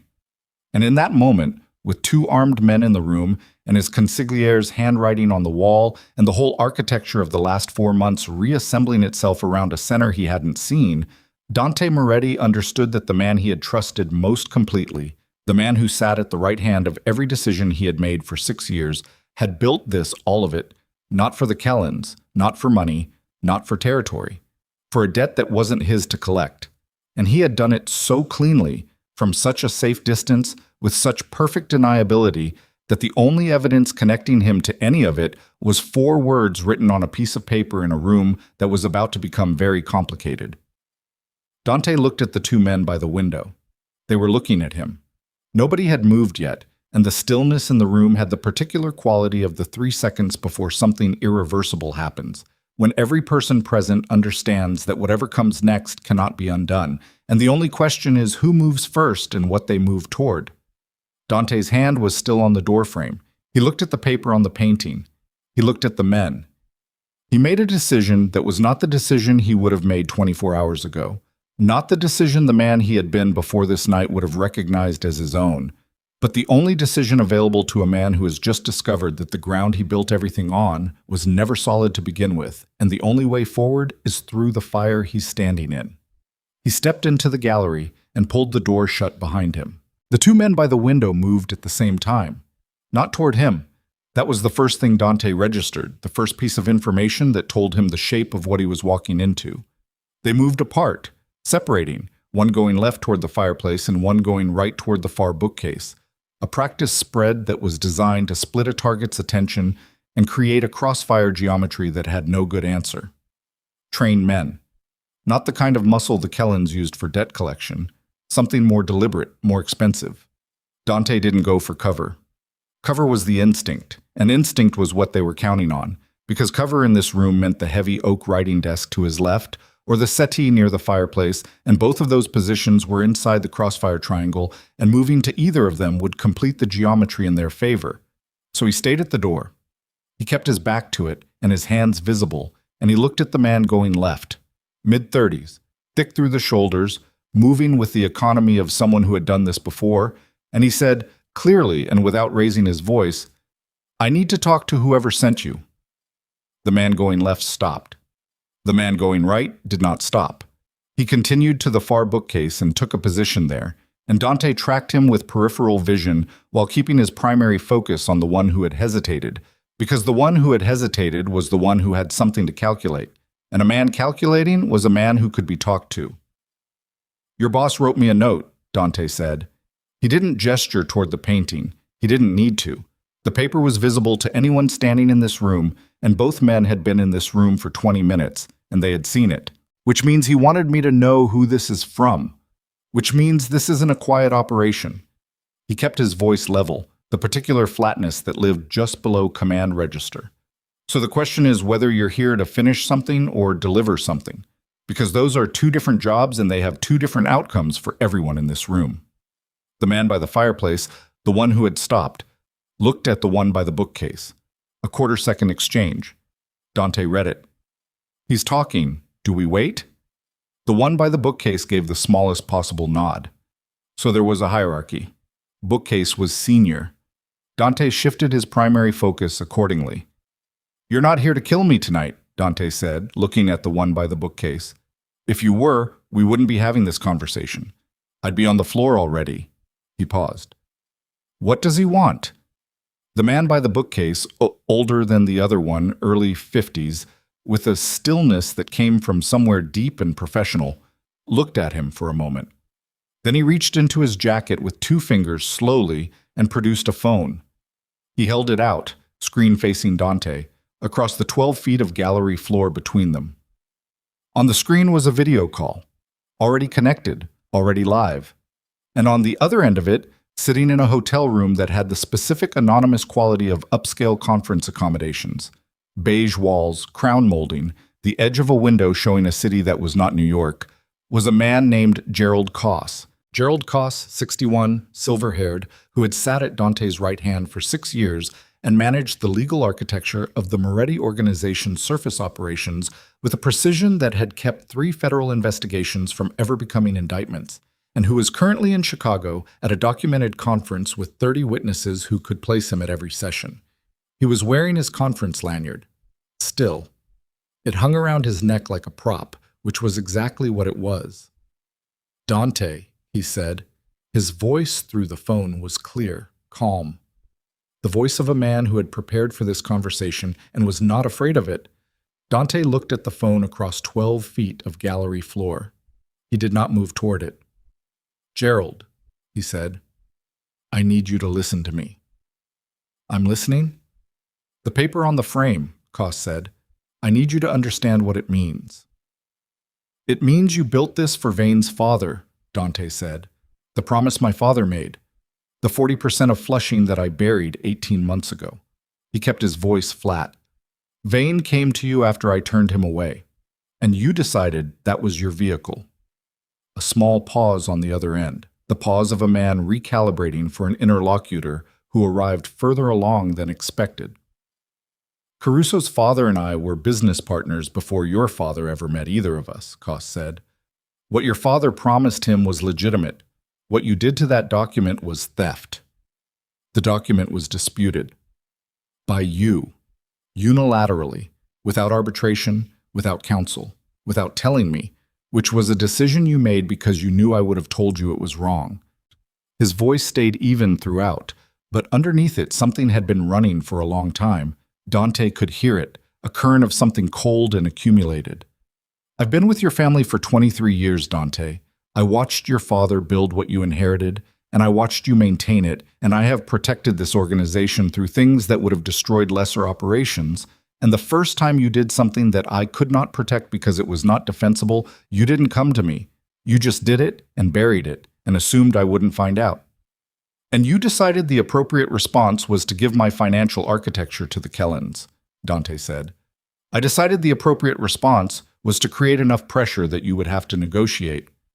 With my own network as leverage. With consequences," Koss said. The word was precise, deliberate. "Because you respond to consequences, Dante. You always have. Your father understood that about you, and I understand it. And the only way to get you to the table on something you've decided is finished is to make the cost of it being finished higher than the cost of reopening it." Dante stood at the door of the gallery with 2 armed men in the room and Gerald Koss on a phone screen 12 feet away, and the oil portrait of his father watching from the wall, and he felt the full weight of what the last 4 hours had built toward settle onto him with a clarity that was almost physical. This wasn't a coup. It wasn't a substitution operation. It was a negotiation that had been constructed like a weapon because the man who built it knew that Dante Moretti did not come to tables he wasn't compelled to sit at, which meant the Kellens weren't the point. They were the pressure mechanism. The Brooklyn meeting, the routing maps, the access, all of it was designed to put Dante in a position where the cost of not addressing the Flushing promise was higher than the cost of addressing it. It was, in its architecture, something Dante would have built himself. He almost said so. He didn't. "The woman," Dante said instead. "Elena Voss, Carver putting his hands on her. That was part of your mechanism." The pause that followed was different from the ones before it, shorter and with a different quality. "Carver was operating on Kellen instructions," Koss said. "My arrangement with the Kellens was informational only. What they did with the access was predictable," Dante said. "You gave leverage to people who use leverage violently, and you knew what they were and you did it anyway." His voice had not changed in volume or register, but something in the texture of it had shifted, a tightening that was not quite anger and was considerably more controlled than anger. "She has a 4-hour-old bruise on her face, Gerald, because you needed a mechanism." Silence on the other end. Genuine silence, not calculated. "That wasn't," Koss started. "I know it wasn't the plan," Dante said. "I also know that's not a defense." The man by the bookcase was watching the exchange with the careful attention of someone at a very high-stakes card game who has been told to wait for a signal. The man by the fireplace had not moved since he stopped moving. The room was very still, and through the walls of it the house was coming alive with the sound of the organization waking up, footsteps, distant voices, the sound of the security detail moving to positions. And Dante knew that Nico was in the corridor outside this door right now, 30 seconds from entry, if he gave the word. He had not given the word. "What do you want?" Dante said. "Specifically, tonight. In numbers." Koss took a breath. 40% of Flushing, transferred in trust to Caruso Vane, per the original terms of the agreement, formalized through my office with independent verification. A pause. "And the two men in that room walk out. And the Kellens?" "The Kellens get what they were promised. The routing access is already theirs. I can't undo that. But the substitution plan goes away. They get a territory arrangement in the northern Bronx that I've already negotiated, and they leave your core operation intact." "You negotiated a territory arrangement with the Kellens on my behalf," Dante said, "without my knowledge." "I negotiated a settlement," Koss said, "to a problem you created." "Yes." The tightening in Dante's voice reached its limit and held there, just held, at the edge of something that would have been easy to cross, and that crossing would have felt satisfying for exactly as long as it took the situation to deteriorate beyond recovery. He didn't cross it. "The routing maps they have," Dante said, "how much is already in their system? The 3 eastern accounts and the Midtown channels. Nothing west of the park, nothing in Greenpoint." A pause. "I made sure of that." So Koss had limited the exposure while giving the Kellens enough to serve as credible pressure. It was, again, the architecture of a man who knew exactly what he was doing, and had been doing it for 23 years, and had not stopped knowing what he was doing even when he turned it against the person he worked for. Dante looked at the portrait of his father. He looked at it for 3 seconds, which was the same amount of time he had allowed himself in the study corridor when the parameters were shifting, and in those 3 seconds, he made a series of calculations that he would never describe to anyone. Calculations about cost and legitimacy and the specific weight of a promise made by a dead man and buried by the living one who inherited it, and about a maid with a bruised face who had been used as a mechanism in a negotiation she had nothing to do with, and about what it meant to maintain something versus what it meant to deserve to. He looked away from the portrait. "Tell your men to sit down," he said. Koss looked at him through the screen. "Dante." "Tell them to sit down, Gerald. I'm not going to do anything dramatic. I'm going to make a phone call, and then we're going to talk about Flushing." He paused. "But I need them sitting down, because I'm about to open that door, and if Nico sees 2 armed men standing and assumes I need help, this conversation ends in a way that is bad for everyone, including you." A beat. Then Koss looked at the man by the bookcase and gave a small nod. Both men sat. The one by the bookcase kept the phone facing Dante. The one by the fireplace put his weapon on the arm of the chair beside him, with the careful deliberateness of a man demonstrating good faith in real time. Dante opened the gallery door. Nico was there. And behind him, Nico's hand on her arm. Not roughly, just the restraint of someone who had found a civilian in a corridor where a civilian shouldn't be, was Elena. She was in her nightgown still, barefoot, the cold pack long gone, and the bruise on her face vivid in the corridor light. And she was looking at Dante with an expression that had moved past fear into something more operational. Alert, watchful, the look of someone who had made a decision to be useful and was waiting to find out if that decision had been the right one. "I heard them go in," she said, 20 minutes ago.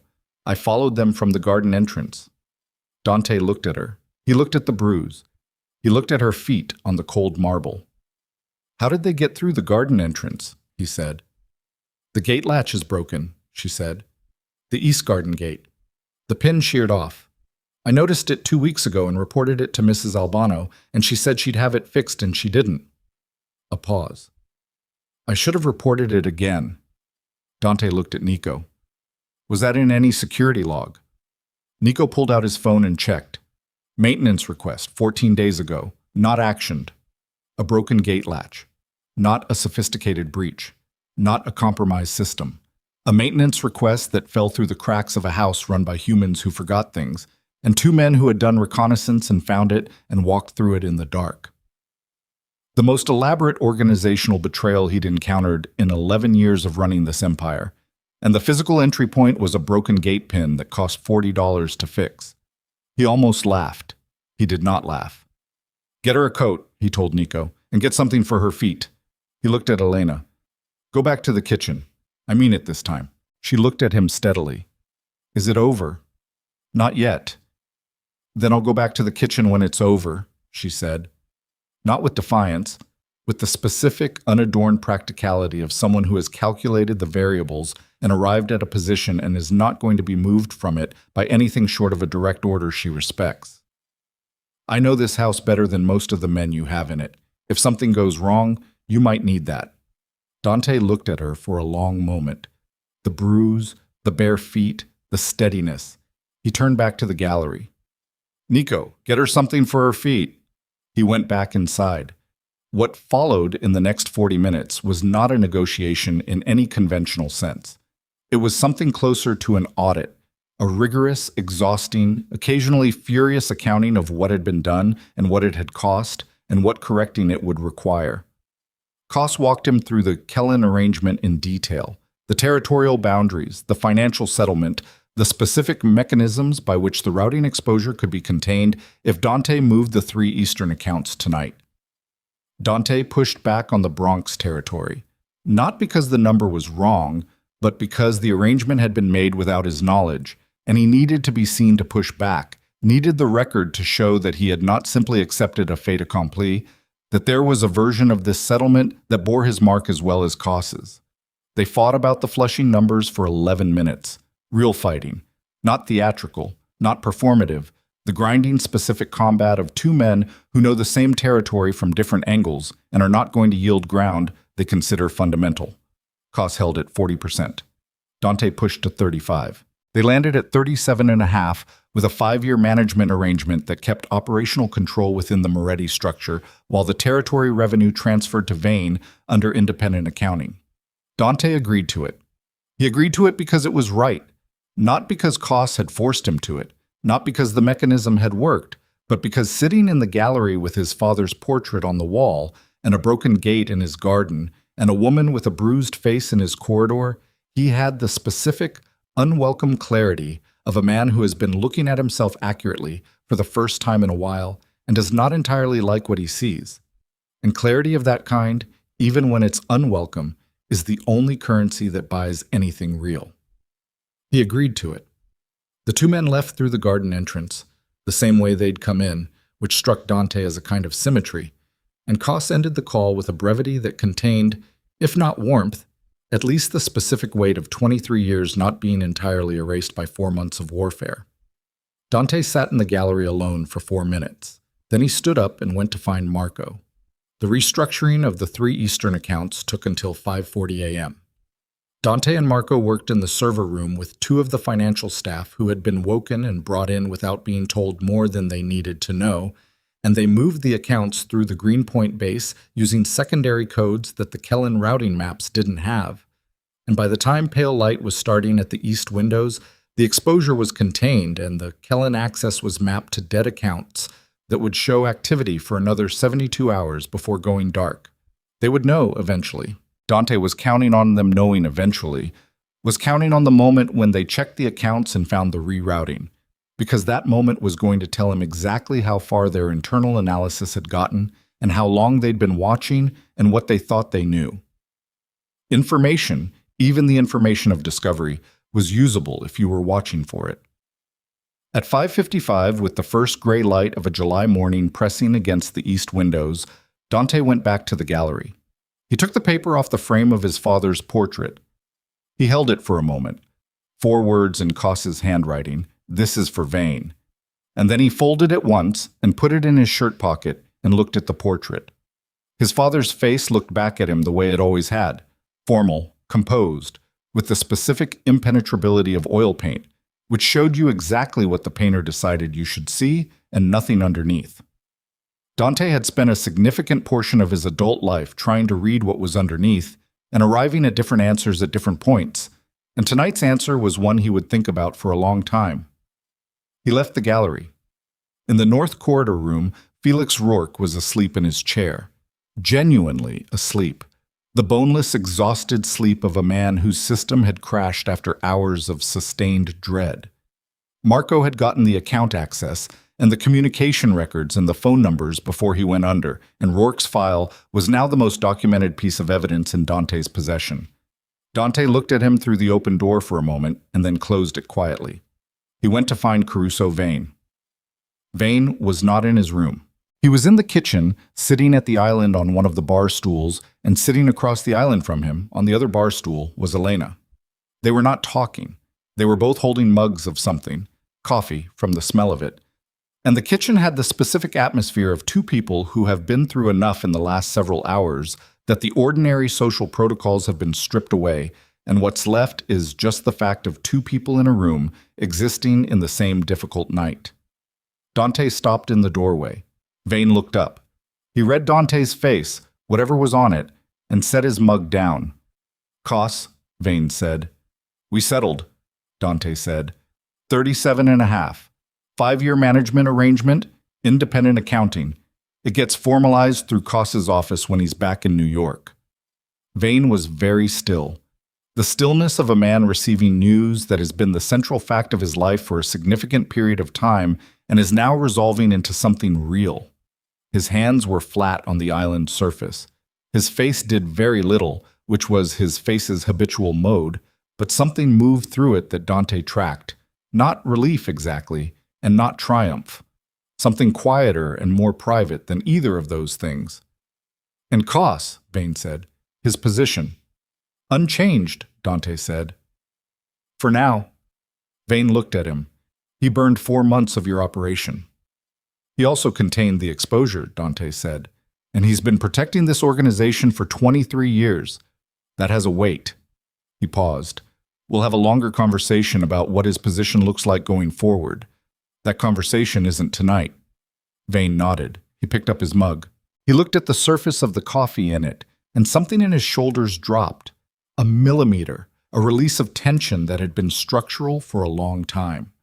Elena had been watching this exchange with the careful attention of someone who understands that she is adjacent to a world whose full dimensions she doesn't know, and has decided that the intelligent response to that is to listen and observe and wait for the moments when she has something useful to contribute. She looked at Dante now, and the bruise on her face was darker than it had been, but the swelling had gone down slightly with the cold pack and the hours, and her eyes were clear and direct and very tired. "Your father is in New Jersey," Dante said to her. "He's safe. You can call him at 7 when the staff at the facility come on shift." She nodded. "The debt," he said. "The 60,000. It's gone. Whatever your father owes the Kellens, it's gone. I'll have it confirmed in writing through my legal office by end of week." She looked at him steadily. "Why?" "Because the debt was manufactured from money they stole from me," he said. "It was never legitimate. And because—" He stopped.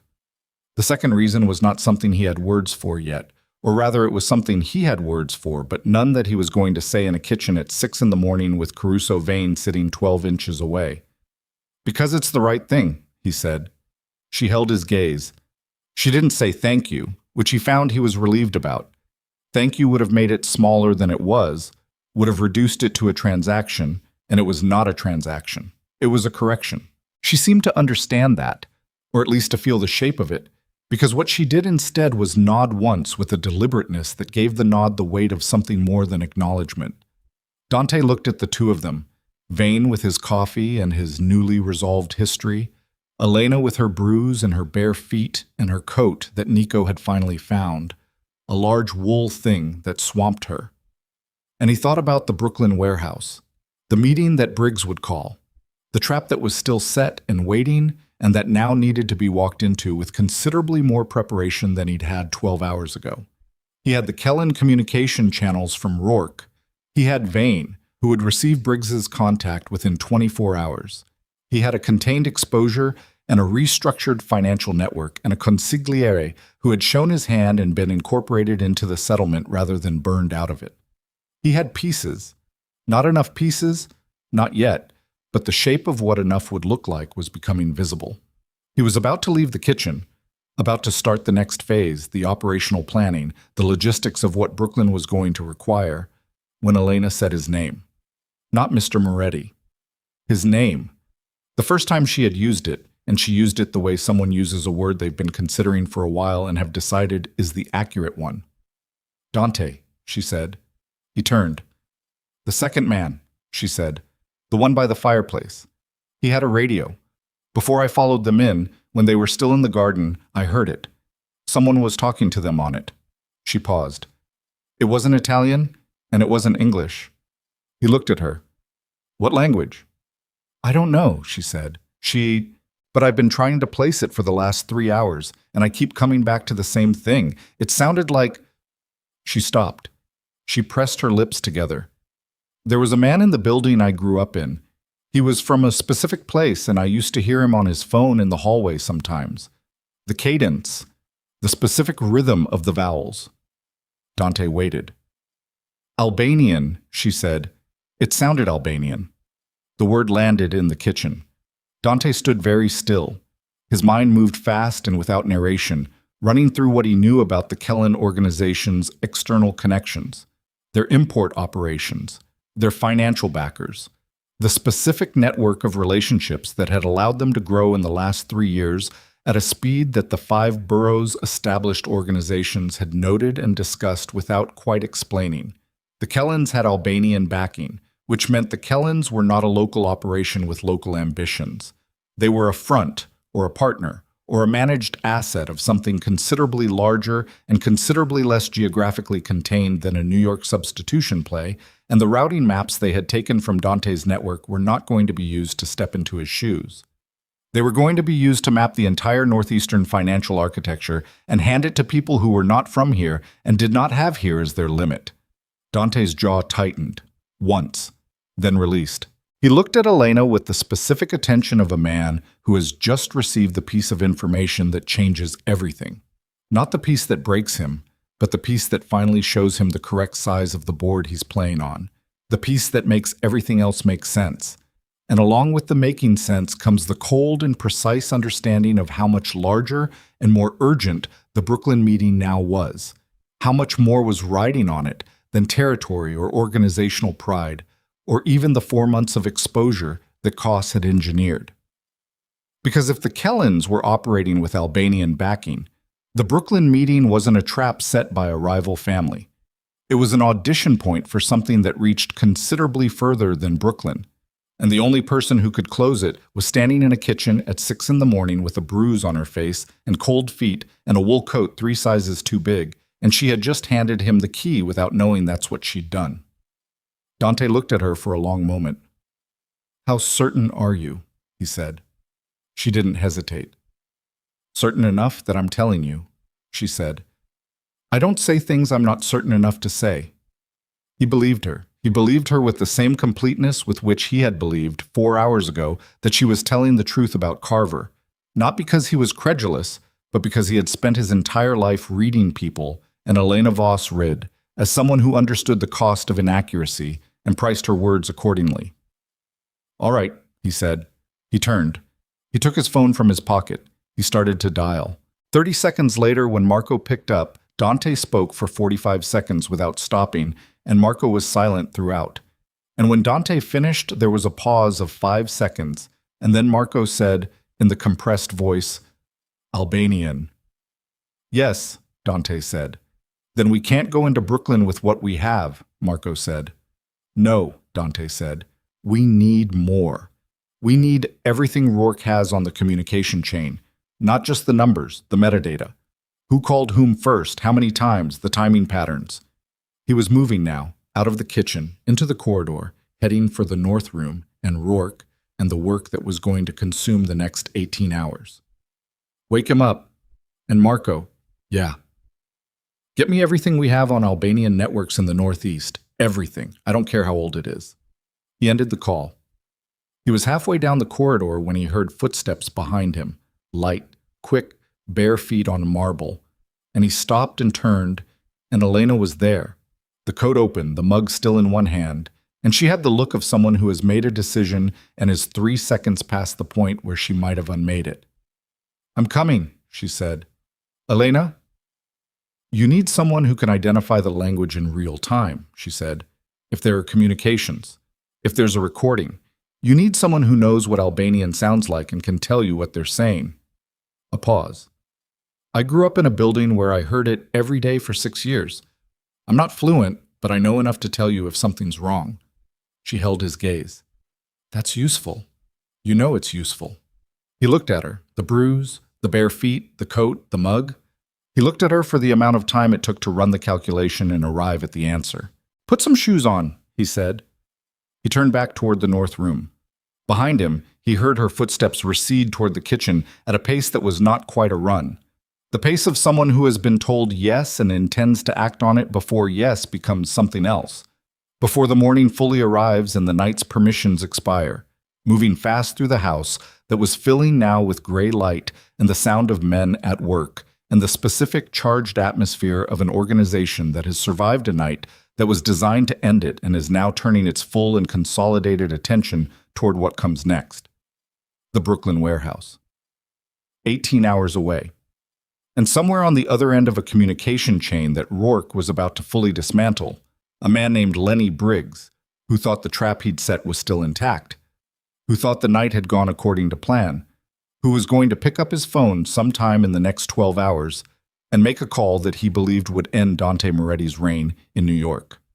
He was going to be wrong, but the cost of making him wrong, the specific exact cost in blood and exposure, and the ruthlessness of what the warehouse required, was something that Dante had not yet calculated, because the Albanian connection had just changed the variables, had just made the stakes exponential, had just turned a local confrontation into a declaration of war against something that did not have borders in the way that New York organizations had borders. And Dante Moretti, walking toward the north room at 6:15 in the morning with the full weight of it on him and 18 hours to prepare, understood with absolute clarity that the man who walked into that warehouse tonight could not be the man who had started this night, could not be the version of himself that had buried a document and turned away a legitimate grievance and assumed that the architecture he'd built was sealed. That man had not been wrong to be feared. But the man walking into Brooklyn would have to be something the Kellens and their Albanian backers had not calculated for, something that the most careful intelligence gathering about Dante Moretti's patterns and responses and decision frameworks had not prepared them to face. He pushed open the door of the north room. Rourke jerked awake in the chair. Dante sat down across from him and put both hands on the table and looked at him with eyes that had not slept and would not sleep and were entirely, completely clear. "Tell me everything," he said, "about who called Briggs first." Rourke talked for 2 hours and 20 minutes. He talked with the specific, exhausted precision of a man who has nothing left to protect and understands that the quality of his information is the only currency he has remaining. And so he spent it carefully, measuring each detail, backtracking when he wasn't certain, correcting himself twice on dates and once on a location name. Dante let him talk without interruption, except when a specific clarification was needed, and Marco sat beside Dante with a tablet and documented everything. The communication chain, the timing, the specific language Briggs had used in 3 of the calls that Rourke had been present for, the meeting protocols the Kellens used for warehouse gatherings of this kind. By 9 in the morning, when pale July sunlight had fully replaced the gray dawn, and the estate had shifted from its overnight emergency posture into something that looked, on the surface, like a normal Tuesday, Dante had enough. Not comfortable enough. Not the kind of enough that felt clean or certain. The kind of enough that meant the operation was possible if everything was executed precisely and nothing failed in the wrong sequence. The kind of enough that professional men in dangerous situations worked with every day because it was the only kind that ever existed. He sent Rourke to a room with a lock on the outside and a bed on the inside and told him to sleep, and Rourke went without argument, which told Dante everything about how thoroughly the man had been emptied out. He found Elena in the small sitting room off the main hall, wearing proper shoes now and the wool coat replaced by a gray cardigan that belonged to someone else, sitting at the writing desk with a notepad in front of her on which she had written, in a tight and careful hand, every Albanian word and phrase she could remember from 6 years of hallway overheard conversations. The list was 2 pages long. Dante looked at the list over her shoulder. He didn't touch it. "How much of this is useful?" She looked at the pages. "Useful for what?" "For understanding context in real time. If there are Albanian speakers at the meeting tonight, not translating, just telling me whether what I'm hearing is an instruction or a question or a threat." She looked at the list for a moment. The tonal differences between a command and a question are detectable even if you don't know the specific words, she said. Yes, I can do that. He straightened. You're not going into the warehouse. She turned to look at him over her shoulder. She didn't argue. She simply held his gaze with the expression she'd been wearing since about 3:30 in the morning, the expression that had replaced the invisible maid's face and that he was still, quietly, adjusting to. The expression of a person who has decided to occupy the full dimensions of who she is and is finished managing herself down to a smaller size. I know, she said, but I can be somewhere close. He looked at her. He thought about the bruise on her face, which had deepened to a color that was almost black at the center, and about Carver who had put it there, and about the specific list of things he intended to ensure happened to Carver before this night was over. We'll discuss it, he said. He knew, from the way she turned back to the notepad, that she had heard yes inside we'll discuss it, and was choosing not to press the point while she had the advantage. He found he didn't mind. The next 9 hours were the kind of work that looked like nothing from the outside. Phone calls made in clipped, careful language, meetings in the server room that lasted 12 minutes and produced decisions that would take days to fully implement. A conversation with Gerald Koss at 2 in the afternoon that was brief and operational and contained none of the weight of the gallery and none of the weight of 23 years, just the technical specifics of the Kellen territorial arrangement and the timeline for the Flushing transfer documentation. Koss was back from Chicago on a 4 o'clock flight. The lanyard, Dante noted from the call, was gone. Caruso Vane spent the morning in the East Wing and reappeared at noon and asked, without preamble, what he could do. Dante put him on the Albanian network research, which Vane accepted without comment, and by 3 in the afternoon, Vane had built a working profile of the specific Albanian criminal network that the Kellens were connected to. An organization out of Shkodër with distribution operations running through northern Italy and into the UK and a fairly recent expansion into North American financial infrastructure, which explained the routing maps with a clarity that made Dante's chest tighten when he read the profile because it meant the substitution plan had never been about New York. It had been about using New York's established network as an entry point into the northeastern financial corridor that connected to Montreal and Toronto and the eastern Canadian ports. And if it had worked, if Dante had been removed and the Kellens had stepped into his operational architecture, the Albanian network would have had access to a financial pipeline that ran from the eastern seaboard to the St. Lawrence and that no federal investigation had ever successfully mapped because it had always looked like ordinary organized crime rather than international infrastructure. He read the profile twice. He gave it back to Vane. Good work, he said. It was not an emotional statement. It was an accurate one. Vane nodded. There was nothing warm in the exchange and nothing hostile. There was the specific quality of two men who have been through something that has reorganized the terms of their relationship and are in the early hours of figuring out what the new terms are, which is a process that takes longer than one morning. At 4:15, Dante called Lenny Briggs. He used Rourke's phone. He used the specific phrasing that Rourke had confirmed Briggs expected, a brevity, a code phrase about a schedule change, the particular verbal signature of a man communicating through an intermediary. Briggs responded in 30 seconds, which told Dante he had been waiting, and confirmed the Brooklyn meeting for 9 p.m. at the warehouse on a waterfront block in Red Hook that smelled, according to Rourke's memory, permanently of diesel and old fish. Briggs sounded calm on the call, satisfied. The sound of a man who believes his mechanism is intact and his evening's work is pre-decided. Dante ended the call and sat for a moment with Rourke's phone in his hand and thought about the difference between confidence and accuracy, which were two things that felt identical from the inside and had completely different outcomes. At 8:45 p.m., they left for Brooklyn. The warehouse district in Red Hook at 9 on a Tuesday night was the specific kind of urban quiet that has nothing peaceful in it.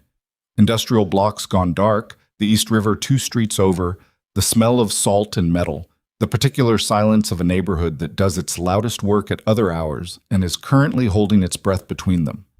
3 cars. Dante in the second, Marco driving, Nico in the back. Vane in the first car, which stopped 4 blocks from the warehouse and let him out to approach alone, which was what the Kellens expected, an intermediary coming in ahead of any negotiation. Elena was in the third car, parked 6 blocks back on a cross street with a two-way radio and strict instructions and the 2-page notepad in her cardigan pocket. Dante had not told her she couldn't be here. He had told her exactly how far back and exactly what the radio protocol was and exactly under what circumstances she was to drive away without waiting, which were circumstances involving any sound resembling gunfire before the first 15 minutes had elapsed. She had listened to all of it and agreed to all of it, and then said, very quietly, that she hoped none of those circumstances occurred, and he had looked at her in the dim light of the car park behind the estate and said, "So did he." And there had been a moment between those words and the moment they both looked away that had a quality to it that neither of them addressed because there was no time and no language available that was adequate to it. He had looked away first. The warehouse loading bay was lit by 2 industrial floods that turned everything inside yellow-white and left everything outside black. Vane was already inside when Dante walked through the loading bay entrance at 9:03, and Briggs was there. A compact man in his 50s with a face that had the particular topography of someone who has spent decades being useful to dangerous people, features arranged for reliability rather than authority. And beside Briggs were 4 men who were not Kellen organization. The Albanian network's representatives, 2 of them, flanked by what Dante read as personal security rather than operational personnel. Men who were here to observe, not to act, which told him the Albanians were treating this as a verification meeting rather than an execution, which told him the execution was planned for somewhere in the proceedings rather than at the beginning. Briggs looked at Dante walking in and showed nothing on his face, which was the face of a man who had prepared for this specific arrival and was now running through a protocol he'd rehearsed. He extended his hand. Dante shook it. "Mr. Moretti," Briggs said, "I wasn't sure you'd come yourself." "I always handle significant meetings personally," Dante said. "You know that." "I do." Briggs held his gaze 1 beat longer than necessary, and in that beat Dante read the shape of what was supposed to happen. Briggs was not going to trigger anything until the Albanian representatives gave a signal, and the signal was dependent on a confirmation that Dante's security detail outside the warehouse had been accounted for, which meant someone outside was supposed to be handling his security detail right now. And the fact that Dante's security detail was not 3 men he'd brought from the estate, but 12 men positioned in a pattern around the warehouse block that Vane had helped design from the Kellen's own operational protocol, meant that whoever was supposed to be handling them was currently encountering a situation they had not planned for. He waited. He let Briggs run his protocol. He made the conversation about the Bronx territory arrangement, the terms Koss had negotiated, the financial settlement, and he did this with the specific patience of a man who knows the clock is running and trusts the clock. 3 minutes in, one of the Albanian men's phones buzzed. The man looked at the screen. His face changed in a way that was very small and very informative. Dante was watching for it. He saw it. "There's a problem outside," Dante said. Briggs looked at him. "Your perimeter," Dante said. "It's been reversed. The men you positioned to handle my security are currently being handled by mine." He let that settle for precisely 2 seconds. "I want to be very clear that I didn't come here to do anything violent. I came here because this is where the meeting was, and I needed everyone in this room in the same room." He looked at the 2 Albanian men, speaking to them directly now, not to Briggs. "I know who you're connected to. I know what the routing maps were for. And I know that the substitution plan was a pipeline operation, not a territorial one." He paused. "That means we're having the wrong conversation."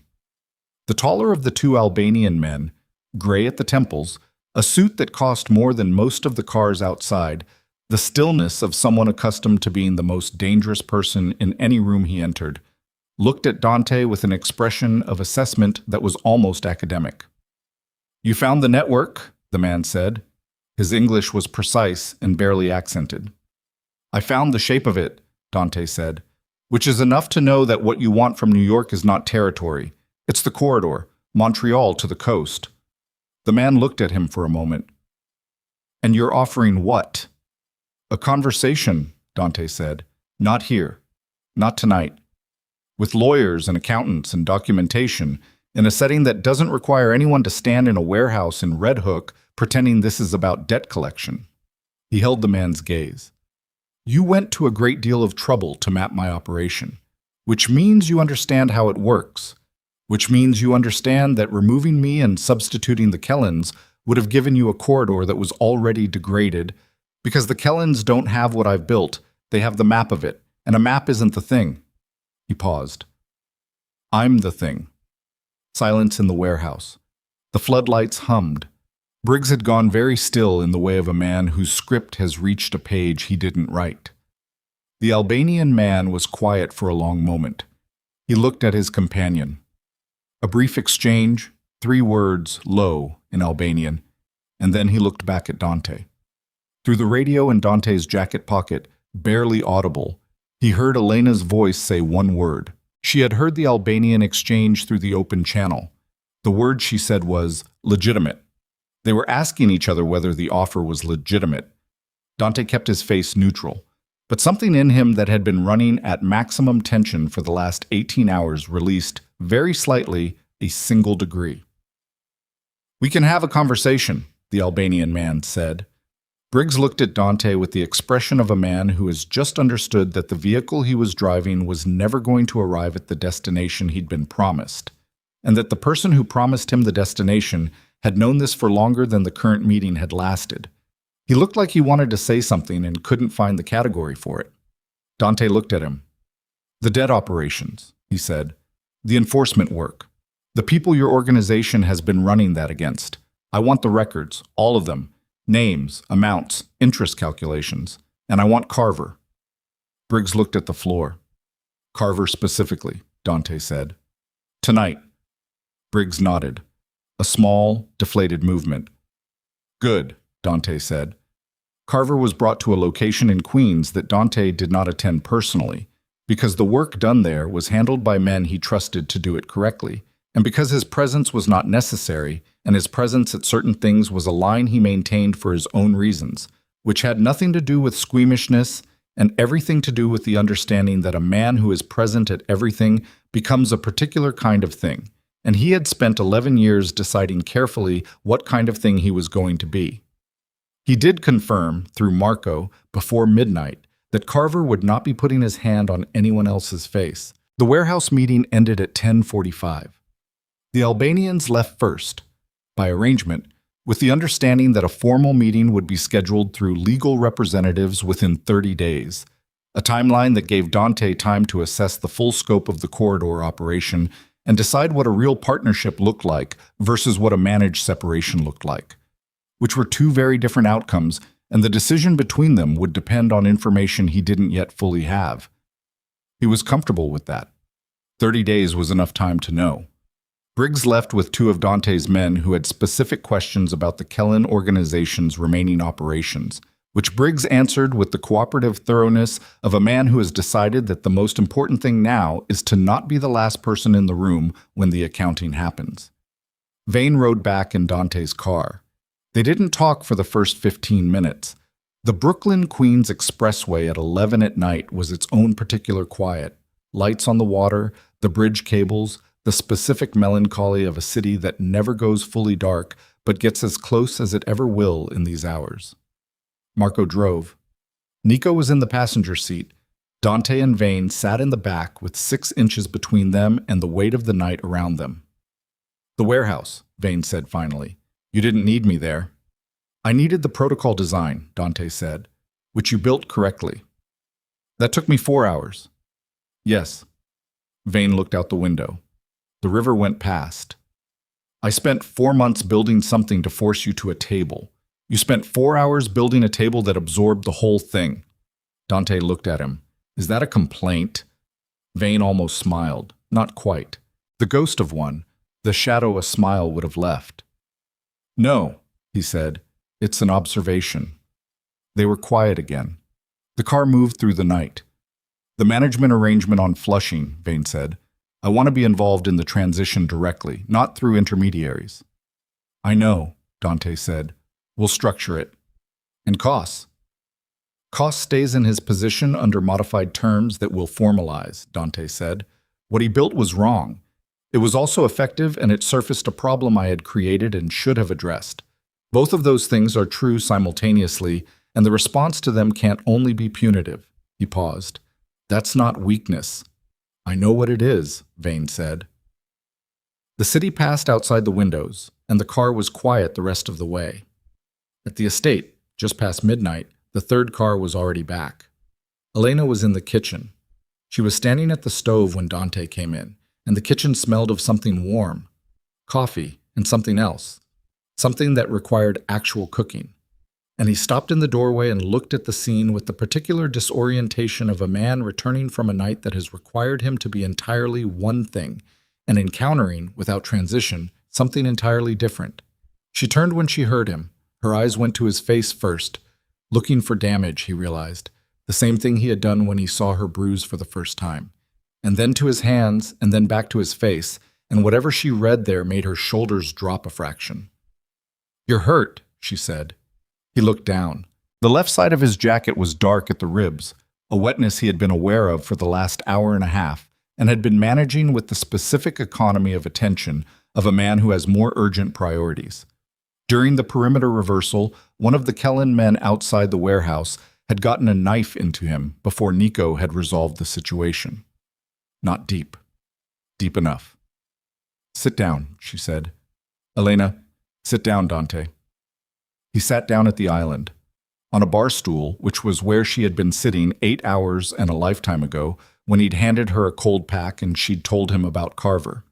She went to the first aid kit, the serious one, the hard-sided one he'd taken from the cabinet, and she came back and stood beside him and opened his jacket with the efficient, unfrightened hands of someone who had done clinical work before and hadn't forgotten how. She found the cut, which ran along his left lower rib in a 4-inch line that had been bleeding slowly for 90 minutes, and she looked at it with the clinical attention of someone assessing a problem rather than reacting to it. "I need better light," she said. "Counter," he said. She moved the kit to the counter, and he moved to stand under the overhead light, and she worked with the materials in the kit: saline, gauze, suture strips, the topical antibiotic. And her hands were steady throughout, steadier than the situation warranted, steadier than his own breathing, which had gone ragged in the last few minutes, not from pain, but from the specific exhaustion of a night that had taken everything available and then asked for more. "You had nursing training," he said. He'd remembered it from Rourke's file, from the briefing on Elena Voss that he'd reviewed 3 months ago when she was hired and then filed away. 2 years, she said, before my father's situation made it impossible to keep paying for it.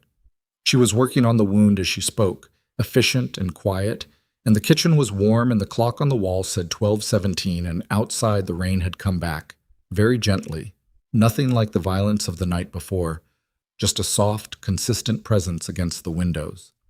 "The Albanian," he said, "in the warehouse. What did they say to each other?"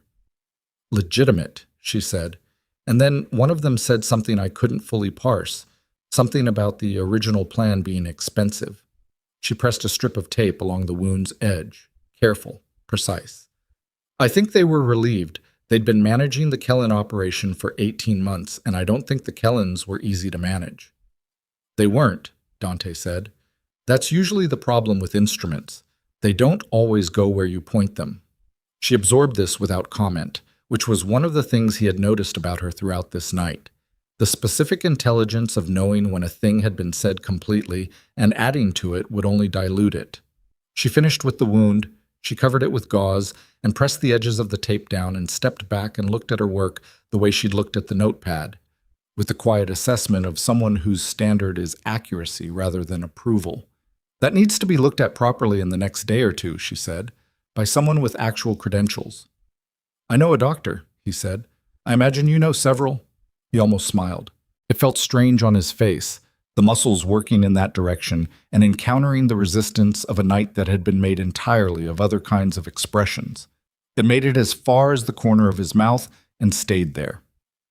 He buttoned his jacket. She closed the first aid kit with the same snap she'd heard 12 hours ago when he'd cracked the cold pack and the kitchen had been a different country with different laws. She went back to the stove. She stirred whatever was in the pot. He stood under the kitchen light and watched her, and the domesticity of the scene had a quality that was almost painful. Not because it was wrong, but because it was the kind of right that he hadn't known how to reach for, and wasn't certain he knew how to hold. "Your father," he said. I can have him brought back to the city tomorrow if you want. To a different apartment, somewhere the Kellen network doesn't have on record. We'll handle the relocation. She stirred the pot. He won't understand why. You can tell him whatever you want. I'll tell him the truth, she said. He's old enough to hear it. She paused. He's been afraid of those people for 8 months. I think knowing it's over will matter more to him than the disruption. It's over, Dante said. The debt is gone. The Kellen enforcement operation is finished. Briggs gave us the records tonight. A pause. All of it.